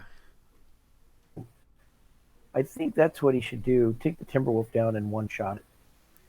Oh, wait, yeah, he has 5 dice in the charge, so yeah, he should be able to kill that thing. Yep, he should have done it with the Timberwolf, not his mage. Looks like he's detaching Bear Strength. Yep, so he should come down with the Timberwolf and one-shot this combustion. Yeah. And then he'll force his last imp to come down here and guard his mage, and then he comes down with his mage. Yeah, it looks like he's going to do the reverse order, it looks like, at the very least. And he's going to come down with his mage and attack. Which, I mean, still is... In the end, it may end up being the same thing, yeah. Yeah, so he's going to one-shot this guy. Question G did his job. It took an asp hit and took a mage hit. It got a weak on top of it, so, I mean, it's... For the investment, it was, I would say, worth it. If he got that burn on the enemy, I think that would have been better because it just would have stacked there. But it is what it is. Did we lose an asp? What is going on in this zone? All right, all these enchantments are all over the place. There's the asp. Yep. I get. And so now it's going to be Keejchen's turn, and I think you're right. Going down and guarding would probably be a good move here. Yeah. Yeah, it looks like he's going to do that. And this I think it would have been better to attack with the Timberwolf first. I mean, the Timberwolves, yeah. I mean, it's... Because the other thing would... this one may not kill this combust or the wildfire imp. I mean, he could still kill it. It is 5 dice. But it would be more assured to kill it, for sure. He would have been better to kill the other creature with the Timberwolf. Yeah, I mean, so he does kill it in 1 hit. He does 9 damage. Okay, that's what he needed. Jeez. So, I mean, killing those little guys, though, is... Time is running out for Keejchen. And I don't think he has enough mana next round to do a circle... no, a Ring of Fire. Because is that more than 10? Or is it 9? I don't actually remember. Hear me? Yeah, I can. It's 9. Is it 9? Okay, so he could actually Ring of Fire next round. That's all of his mana. Did he get the mana correct on the spawn point? Yeah, he ended up getting 2 ultimately, so yeah, it's good. It has a max of 2 you can place on it from that.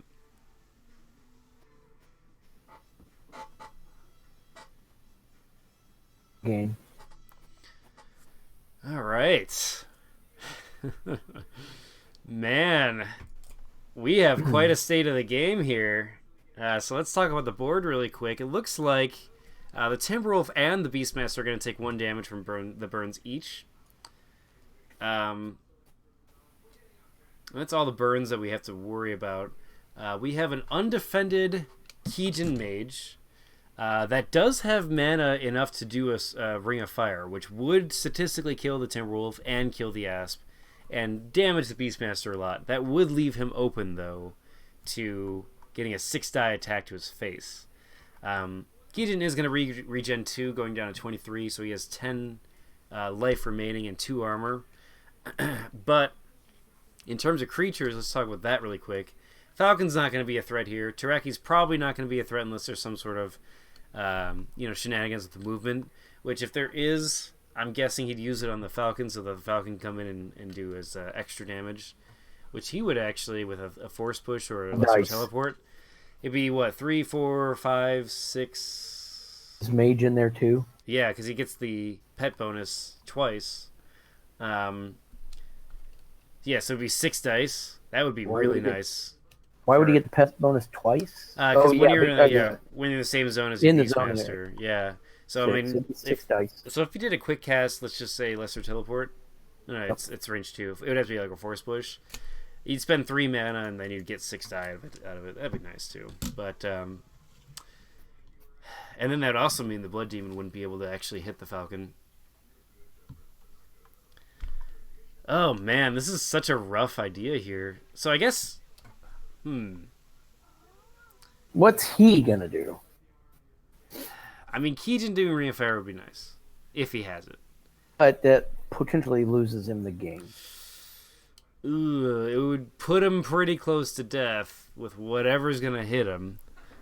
That being said, if he doesn't Ring of Fire, he's gonna have to start playing guarding games, and he's just gonna start losing creatures. 5, and then it attacks. Yeah, the Ring of Fire might be a good one. Yeah, I mean, it would kill two threats. And he's unguarded. Yeah, he'd take damage from something 6 dice, most likely. Don't forget, Slabworg's only got 2 dice attacking, so he'll eat a Beastmaster attack. Yeah, I mean, he's got 2 dice piercing 2 as well, so I mean, he can pierce through the armor of Keejchen, which is nice. It's like basically the same damage as Timberwolf right now. It's a weird way to look at it, I guess.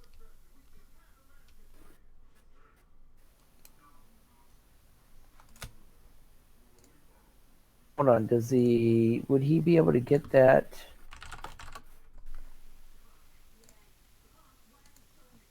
The demonic reward, is it a melee attack that gets it, or any attack? Demonic reward is any attack, actually.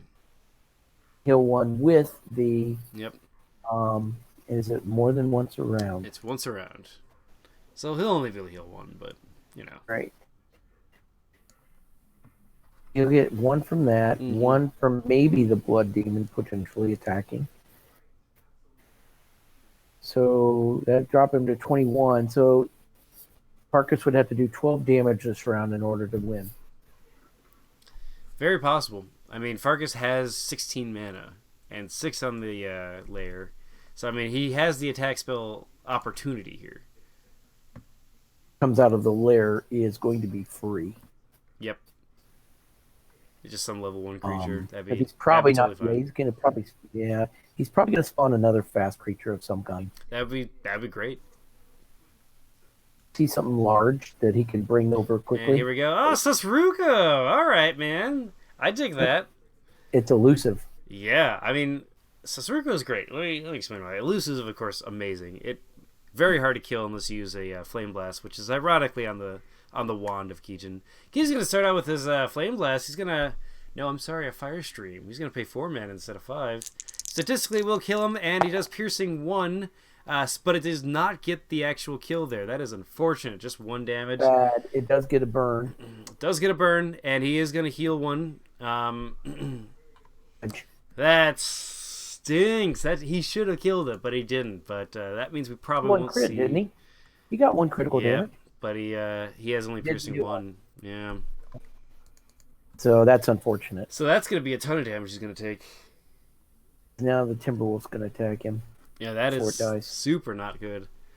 Oh, that was first quick cast. So we'll see what. Yeah, he's going to choose to move up. This is a really good choice to get some in the guard zone. Yep. And he's gonna target this Asp. I guess he's gonna Flame Blast it. Yeah. Guard up here.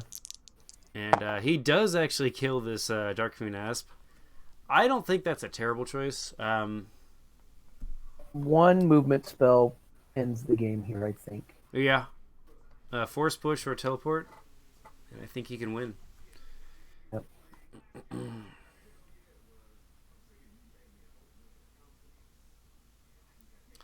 And that's going to put the ball into Farkas' court. If he has any sort of movement spell, I think this is game. Yeah, he uses Quick Cast. His Quick Cast is important to use first. Yeah, it looks like he's going to enchant... are we going to see some sort of a Panther stealth here? Yep. That would be so bad. That's gonna be 5 dice. Granted, the damage barrier probably will kill the Timberwolf, but like, so. It's a dead dude anyway. He needs dice, so this will be 5 dice. All right, Panther Stealth does get revealed. Boom, 5 dice. Oh, 5 dice against 2 armor. Probably will take 3, and then the damage barrier should kill him.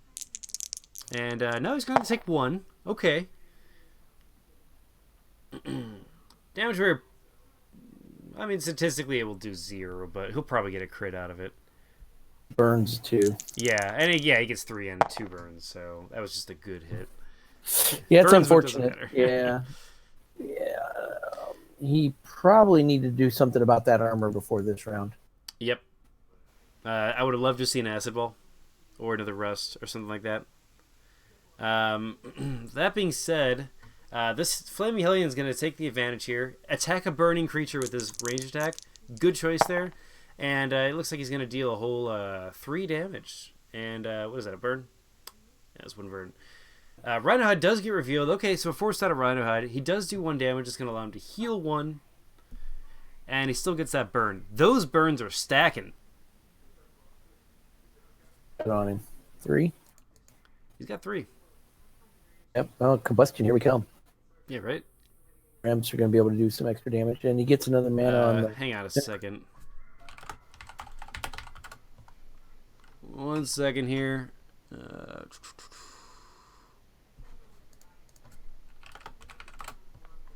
Cool. Just want to check on one thing really quick. The mana on the pentagram. Yep. Yeah, he didn't cast anything last round, so I think that's the max it's going to get.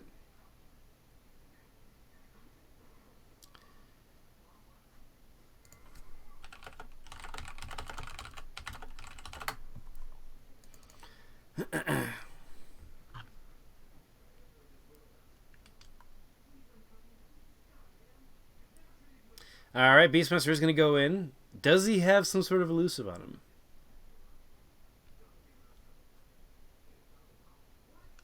And by the way, Bear Strength, Rhino Hide, such good enchantments. He's just going to try to off these creatures and end the game. All right, yeah, so he's going to roll 6 dice here, which is, I mean, it's probably going to one-shot this guy, and he deals 9 damage. This imp did not have a chance.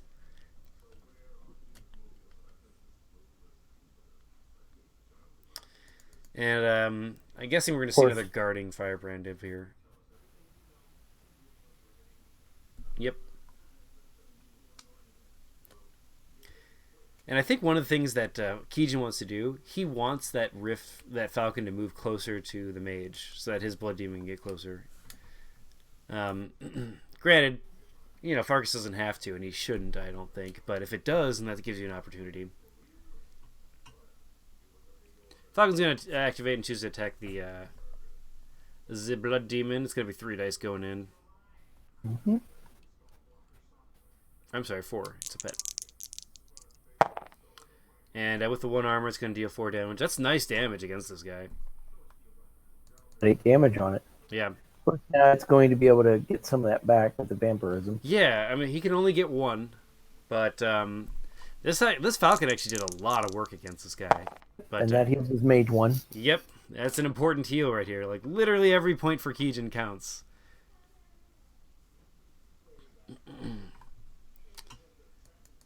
And let me see here. That is going to be everything for Keejchen. Yikes. So this Jeweled Scarab. Over here. Yep. So the ooh, the elusive Tiraki. Guard. Yeah. This Jeweled Scarab, man. It has gotten so much value. It's like gotten as much value as that regrowth, I'd say. I think he gained his life for the heal. Let me see here. You see how it says Blood Demon heals 1 damage through vampirism? And it looks like Keejchen removed 1 damage. Yeah, he did. He's good. What are we taking? Okay, so anyway. I don't think that Firebrand Imp should be rolling 6. Just saying. If they want to reroll, yep, he's gonna reroll. Be 2 dice, right? Yeah, two. Is this one not burning, or is it burning? It's not. Yeah. 2 dice. He's saying 3. I think it's just 2. I think it's just 2. He's rolling 3. Why? Oh, he has a curse on. Wait. Yeah, he has a curse on him. That's why. All right. So that also he doesn't get a burn, unfortunately, but he gets some nice damage out of that. Good thing he rerolled less die because he got more damage.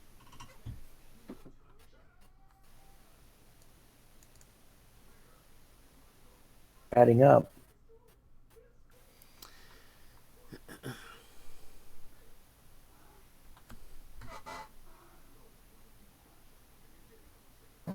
Good call.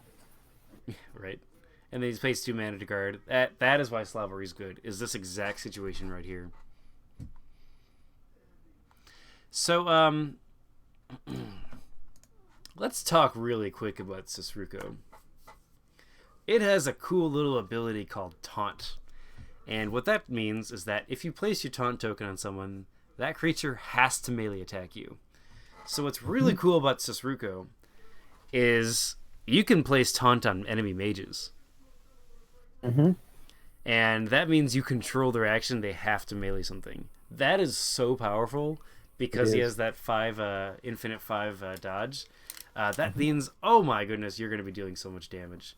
Or controlling the mage's action. Anytime you get a chance to control the mage's action, do it, because you can just completely control how that game is going to flow then.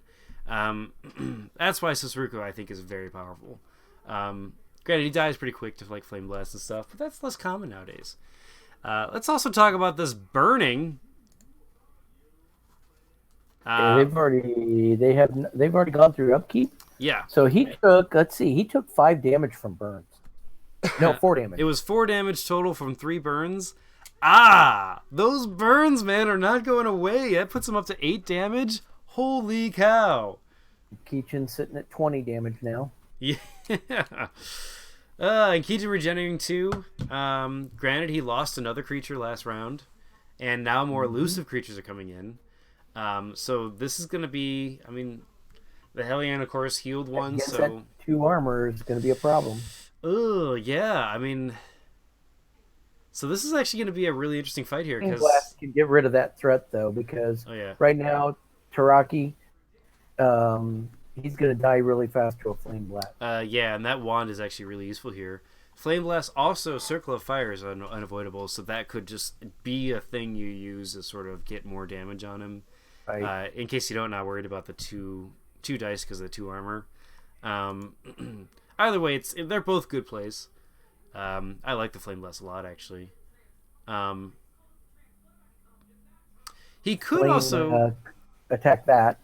Funny enough, he could also choose to just Flame Blast the mage and heal 1 because of Smoldering Curses. I'm sorry, Demonic Reward.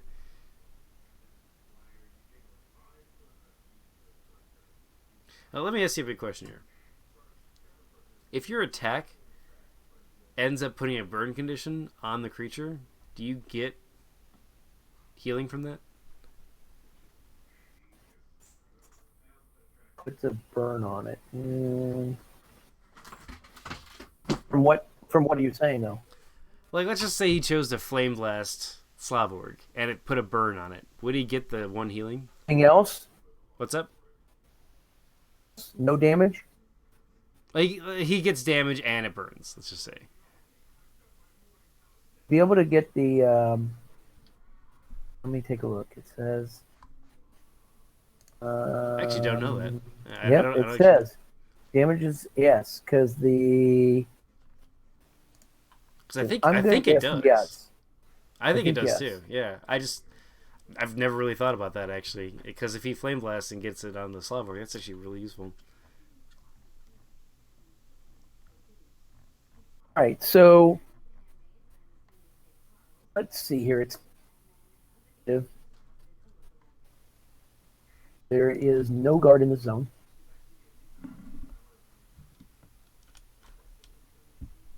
So I think that this A creature is going to go away this round. Oop. Oh, sorry, I keep switching that, guys.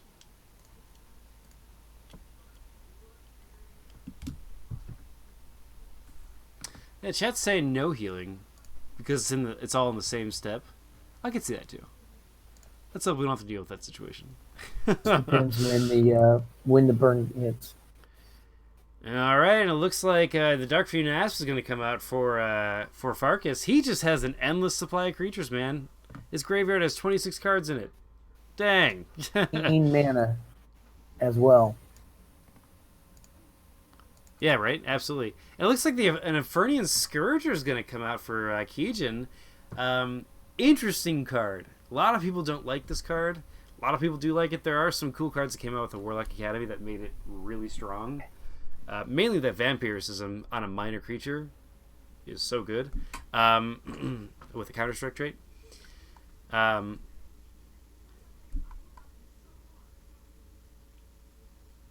being said, we're now in first quick cast. Let's just see what happens here.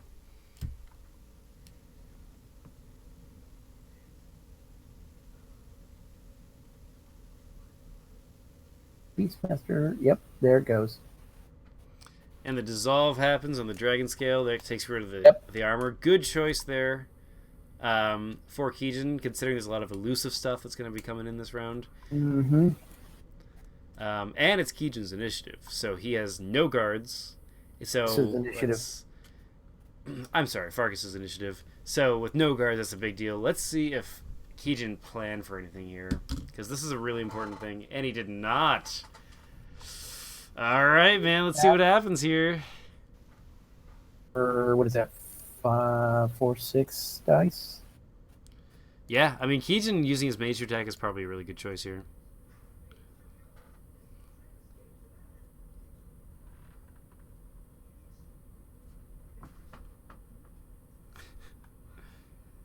And by the way, there is a pet on this asp, which is adorable. I love it. Oh, Force Hammer. That. Ooh. Force I'm Hammer. not sure I agree with that.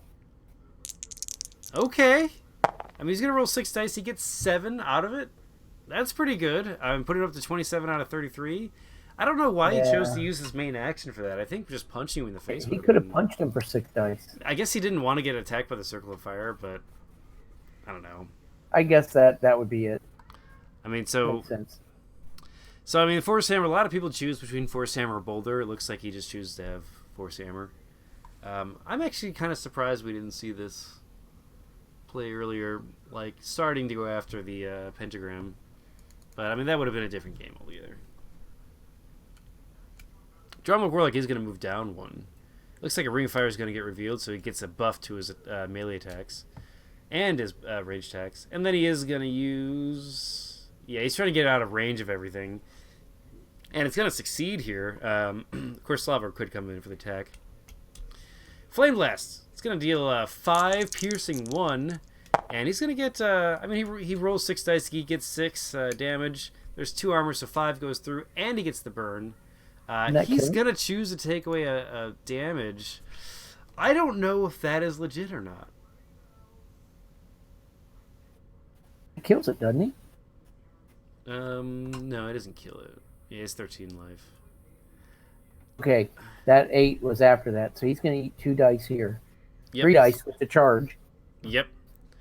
I'm going to let it go because Farkas didn't come up with it. I'm going to actually find out if he does heal later on. He only rolled 1, he needs to roll more. Just straight up.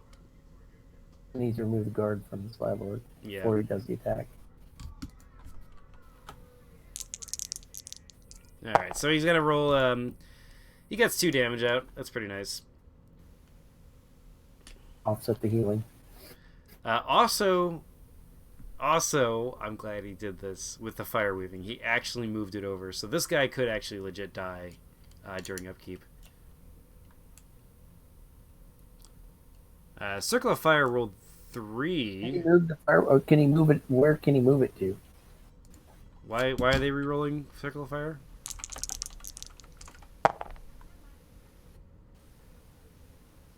What is going on? Why did they re-roll that? No. I have no idea what's going on here. Let's take a look here. He rolled 1, and then he chose not to. Then okay, the counterattack with the damage barrier happened, and so they're like, no, he rolled 3. Okay, cool. That's what's happening in this match. And Flaming Helm's gonna go down and use the Hell Trident. I like the Hell Trident. He's gonna roll a total of 5 dice here, and gonna heal off of it, assuming he does damage, of course. And this is probably gonna be a dead Slavor. Yeah, he's asking if you pay to regard. That's a good choice. Oh. He doesn't have the mana to pay.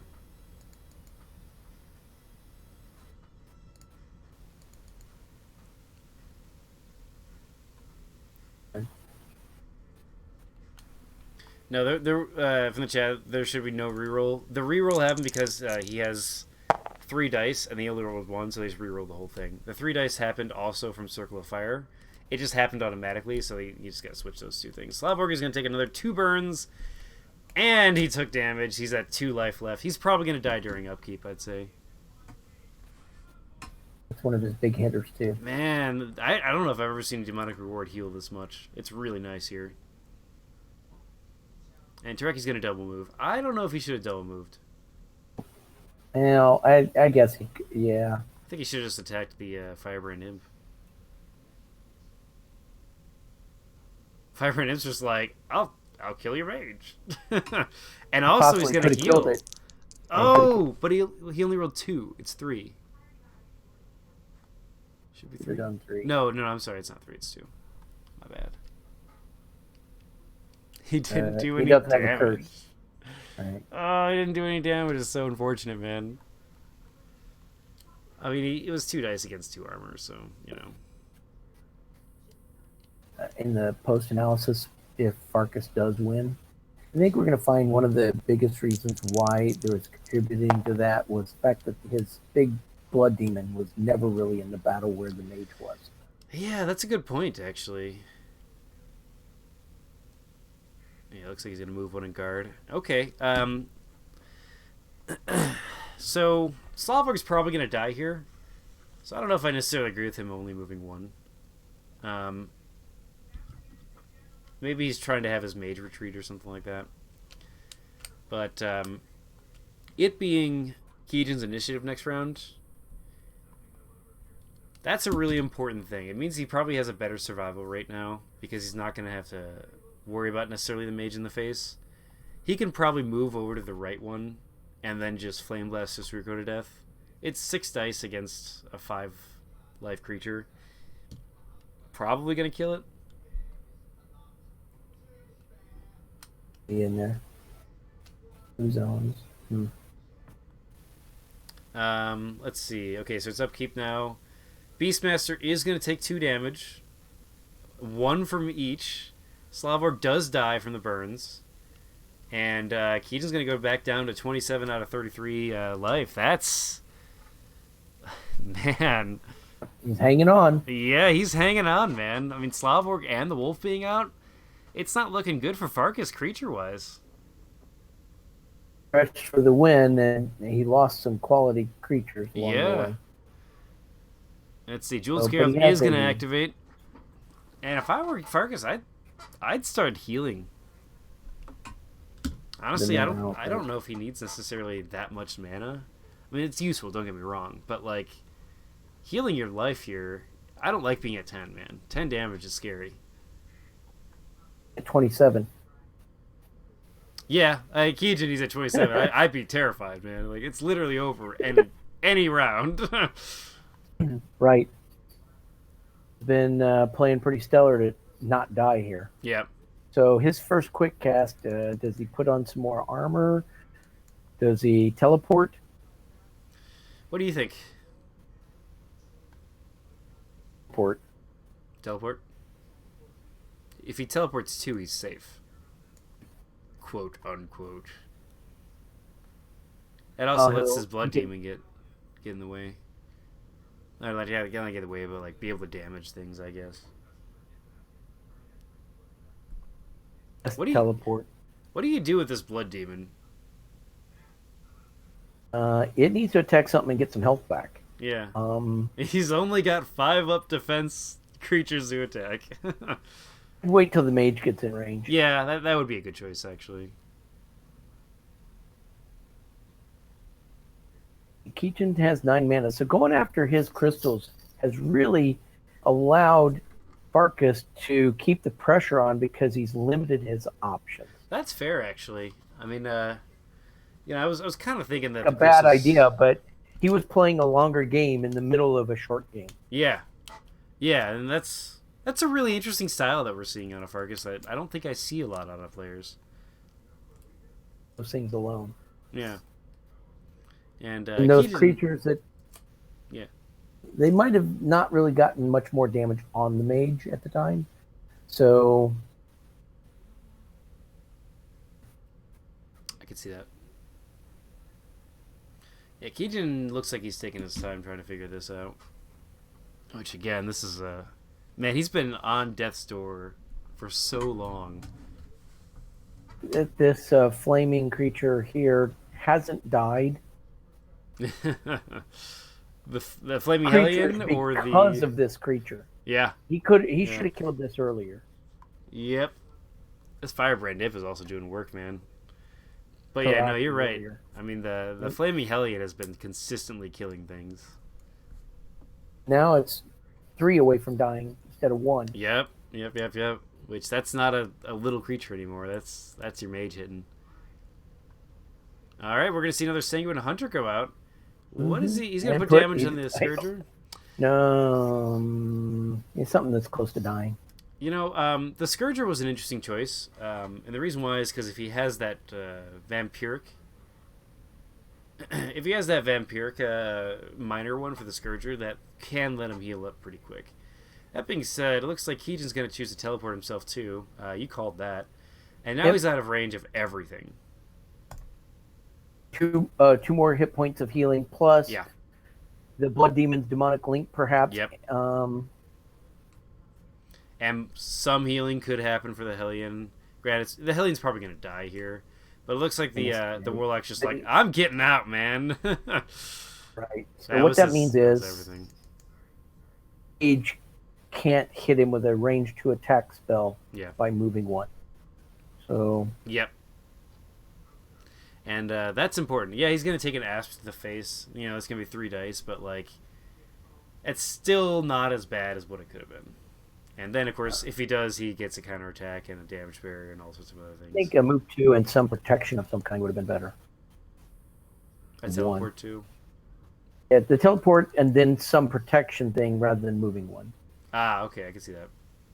Honestly, if he cast something, he's out of mana. No, he's got 3 mana. I guess if he would have like cast leather or something like that instead of guarding, because your guard's probably not going to do anything against an asp, you know.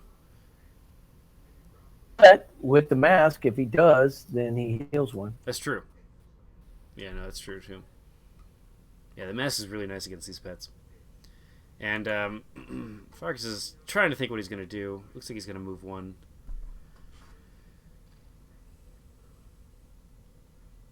Yeah, he's going to go after this Blood Demon. Blood Demon or the Flaming Hellion would be a good choice.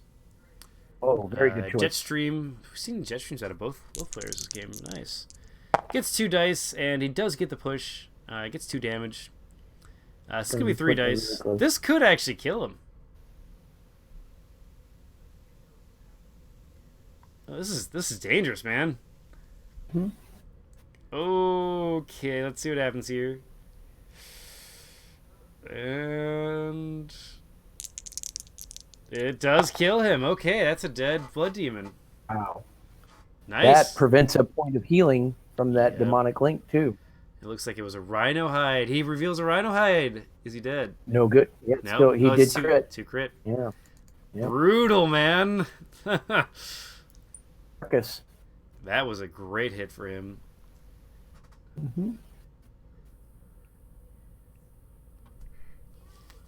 Off the board, too. Yep. Yeah, Rhino Hide not being on his mage, that hurts him. Firebrand is going to take advantage here. He's going to move in. Maybe. Load up another burn. Yep, and there's the burn, and it deals 2 And damage. 2 crit. That's nice, man. Yeah. Yep. I mean, 3 burns. That's scary. Next round's initiative for Farkas. And did he heal one? Yes, he did. All right.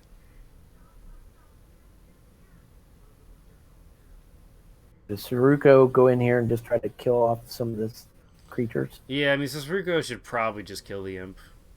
It's just going to be an annoying thing if he doesn't.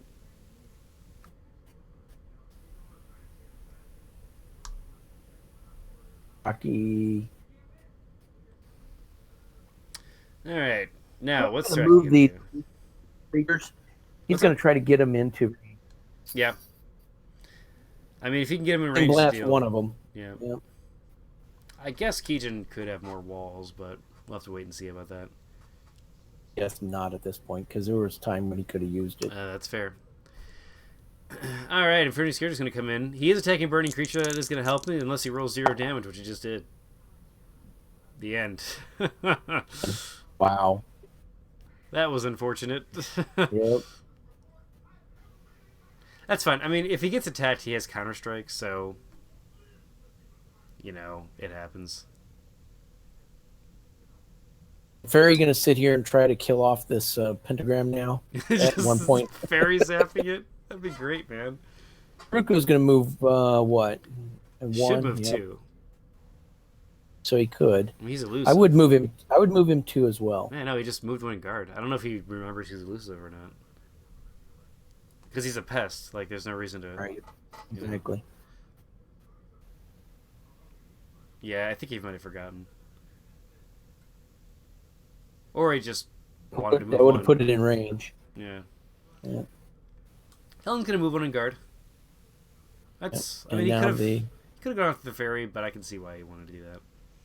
Trying to get his 2 dice on him. Uh-oh. What? We got an What is enchantment. this? Badger Frenzy? No. What is it? He's got 5 mana left. No, it's gonna be It's gonna be a bear strength. it was just a +2 melee thing. Yes, he's got a bear strength. We have, what is this? A 4 dice? A 4 dice asp? That's great, man. That's crazy. Oh my goodness. 4 dice comes in, no armor. Oh, I'm sorry, is that 5? 1, 2, 3, 4. Yeah, no, it's 5. Oh! Charge. Oh my god. Oh my god. Dealt 3 damage. 2 dice coming back. Did he get a weak? Nope. I didn't get a weak, but he got 2 damage back. No But burn, of course. but he's got +3 health, so and an armor. Oh my god. And then of course he's gonna be able to return with the lash here. Gonna be at how many dice? It should be 4. Oh, he's got what? Yeah, but he got it. Oh, Denied. but he did the defense. No way. That's awesome. That was so good. I actually like this play a lot. This asp rocks, man. Asps are really aggravating. Looks like this. If you have the life tree out, it's like an 8 health asp. Yeah. Fairy's gonna attempt to zap this imp, and like in fashion, fairies are just bad against demons. And there you go. I don't want to touch that. Yeah. Interesting game. Okay, so he's going to heal 2 again. So he's going to be at 28, right? So 5 more damage. Yep. And it looks like 4 damage is going to be out of the Beastmaster. One of those burns getting removed. So we're at 16 out of 36. That's getting up there on just burns. It is getting up there. Keejchen's at 28 out of 33. Still super dangerous. And of course, there's 5. a lot of creatures just around now. I guess. Let's see. He's got 2 damage on it. He can flame blast the pet. I would personally kill that threat. Yeah, flame blasting the pet is probably a good choice. Because what? It's 5, and with 1 armor, 6. It'd be he statistically would kill it. So that's probably a good choice. Otherwise, Taraki is a good choice. And it gets piercing 1, so the asp won't have any armor. Yep. I guess if Keejchen had another flame blast, I'd love to see a flame blast on the asp, then a flame blast on either Sasuruko or Taraki. Whichever one Farkas could come in here and put a bear strength on Taraki just as easily. Oh yeah, yeah, and I mean, 5 really, attack. every die matters right now. I could also see some armor, I guess. Yep. That wouldn't be as good of a, or that wouldn't be as fun of a choice. Let's just say. Yeah, I'm gonna get some flame blast on this ass because he'll heal one too. Yeah, I'd like to see that as well.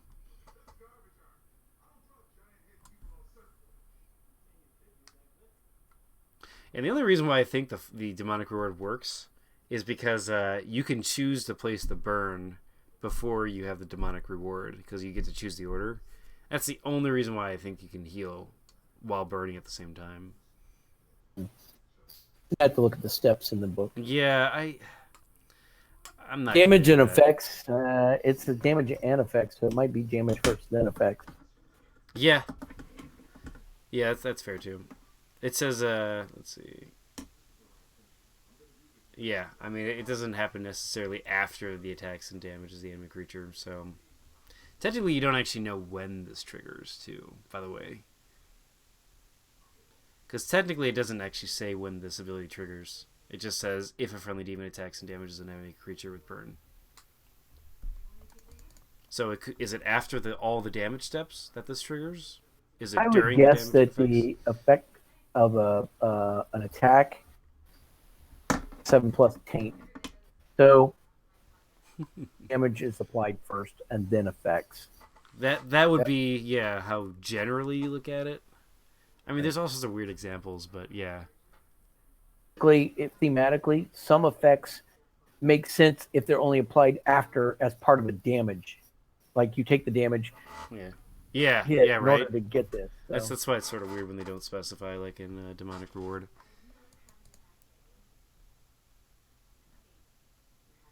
Okay, here we go. This is a big round, man. Farkas is going to put on some armor, putting on the Dragon Scale Hauberk.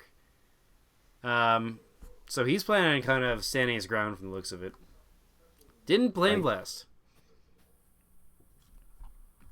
Oh, the Asp has got to go here, I think. Yeah, the Asp will have, what is that, 2 damage? Nope, 4 damage of dice. And Taraki will have 3, if it chooses to attack. Looks like we have a 4 dice creature coming in. 2 armor. And let's see if we get a weak here, too. Does get a weak. Gets 3 damage through. That's really nice. And that weak really matters here as well. Circle of Fire does come in as well. 2 dice against this guy. And he gets 2 damage out of it and a burn. Nice. Yep. Always good there. And do you waste an attack on this guy? Is the big question. Taraki? Against the Asp. I wouldn't waste an attack on the Asp now. He's got to survive, so he's going to hit Taraki, I'm going to guess. He's got 2 life, man. That's it. He's going to Flame Blast Taraki and hope to kill it. I would do that too, man. Let's hopefully get a burn on it as well so he can heal. That's all I would do something say. About the. He could do some. The burns are going to kill the Asp at the beginning of next round. Most likely, yeah. Yeah. All right. Jog Warlock's just gonna run, man. He's out of there. That works too. Yep, that totally works. All right, man. Open to the mage coming up and range to attacking him, which theoretically he could have done anyway. Does Farkas? Yeah, I mean it'd be the same outcome, except I guess he could have healed one. Right. That's the part I was getting at. Oh, he's gonna use quick casts. He's gonna enchant his mage with something. What is he doing? Feely? Teleport. This is probably game. This is probably game right here. Yep. And he's gonna walk in and attack him. This has got 8 dice or 6 dice against 2 armor. Just needs 2 damage, so most likely this is game. Wow.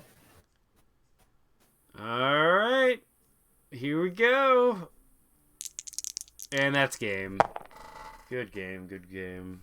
Interesting game. Yeah, no kidding. Man. Very well played by Farkas. GG, everyone. Like, I think there were some plays that both of them I would have played it differently, but in the end, like, I think this was just a great match. Yep, the swarm of the Beastmaster the, made out. the BM is the attack spell, looks from the chat. Oh man, what a great game there. Holy cow. How do you feel about that game, Tim? That each and me have underestimated the burst nature of the flying creatures. I would say that he was some of the level of the burstiness. Doing that intentionally, trying to keep damage on the mage. And then he did a decent job of keeping up the amount of damage on the mage. Yeah. Yeah, I did. I can see that. Prevented from engaging faster with the wall. I think he took a little too long to get the wall down, but the wall's up there to help beef up his own forces. Yeah. But I think that he had that amount of damage on him, thought he could turn the corner once the wall was up and he was in his own with all of his creatures. He thought he might be able to buy enough time, and it just didn't work out. Yeah. Yeah, exactly. All right, well, we're probably going to shut off the stream here. Okay. I hope you guys enjoyed it. Yeah, it was a great game. It was really good to try to survive longer in order to try to turn the corner and take control back of the game. Yeah. Just didn't work out for Keejchen this time. Yeah. And Farkas played really well. Played some good positional game. Some mistakes in there. Lost some creatures he probably didn't have to. And Keejchen was able to keep more creatures. Should have died. So yeah, right. Absolutely. That is so true. But in the end, it was a really interesting game to watch. All right, well, Mr. Zod, comment. Yeah, Mr. Zod, I appreciate you coming on to be my co-host for this. It was really good getting your insight on this. And it was a lot of fun. Maybe we'll do another one at some point. Yeah, absolutely, man. For everyone that was joining us, please check out our Arcane Duels YouTube. We got more of the games coming out from this tournament in the coming days. We'll have it all in one big playlist, so if you missed one, you can check it out. Otherwise, congratulations to Farkas on this victory.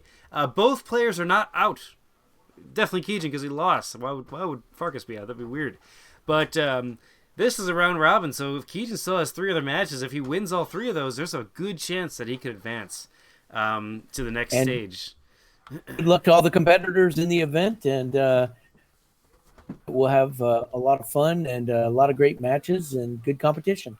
Thanks for coming on, Zot. You guys can check out, if you want to see our other games, on the Arcane Wonders forum site under the events section. You'll see the ADMW 2 on the front page of that thread. I think it's like the second or third post down. Every single scheduled match is on there, so you guys can find out when we're going to stream next and check it out live. All right, well, thank you so much. You guys all have a good night.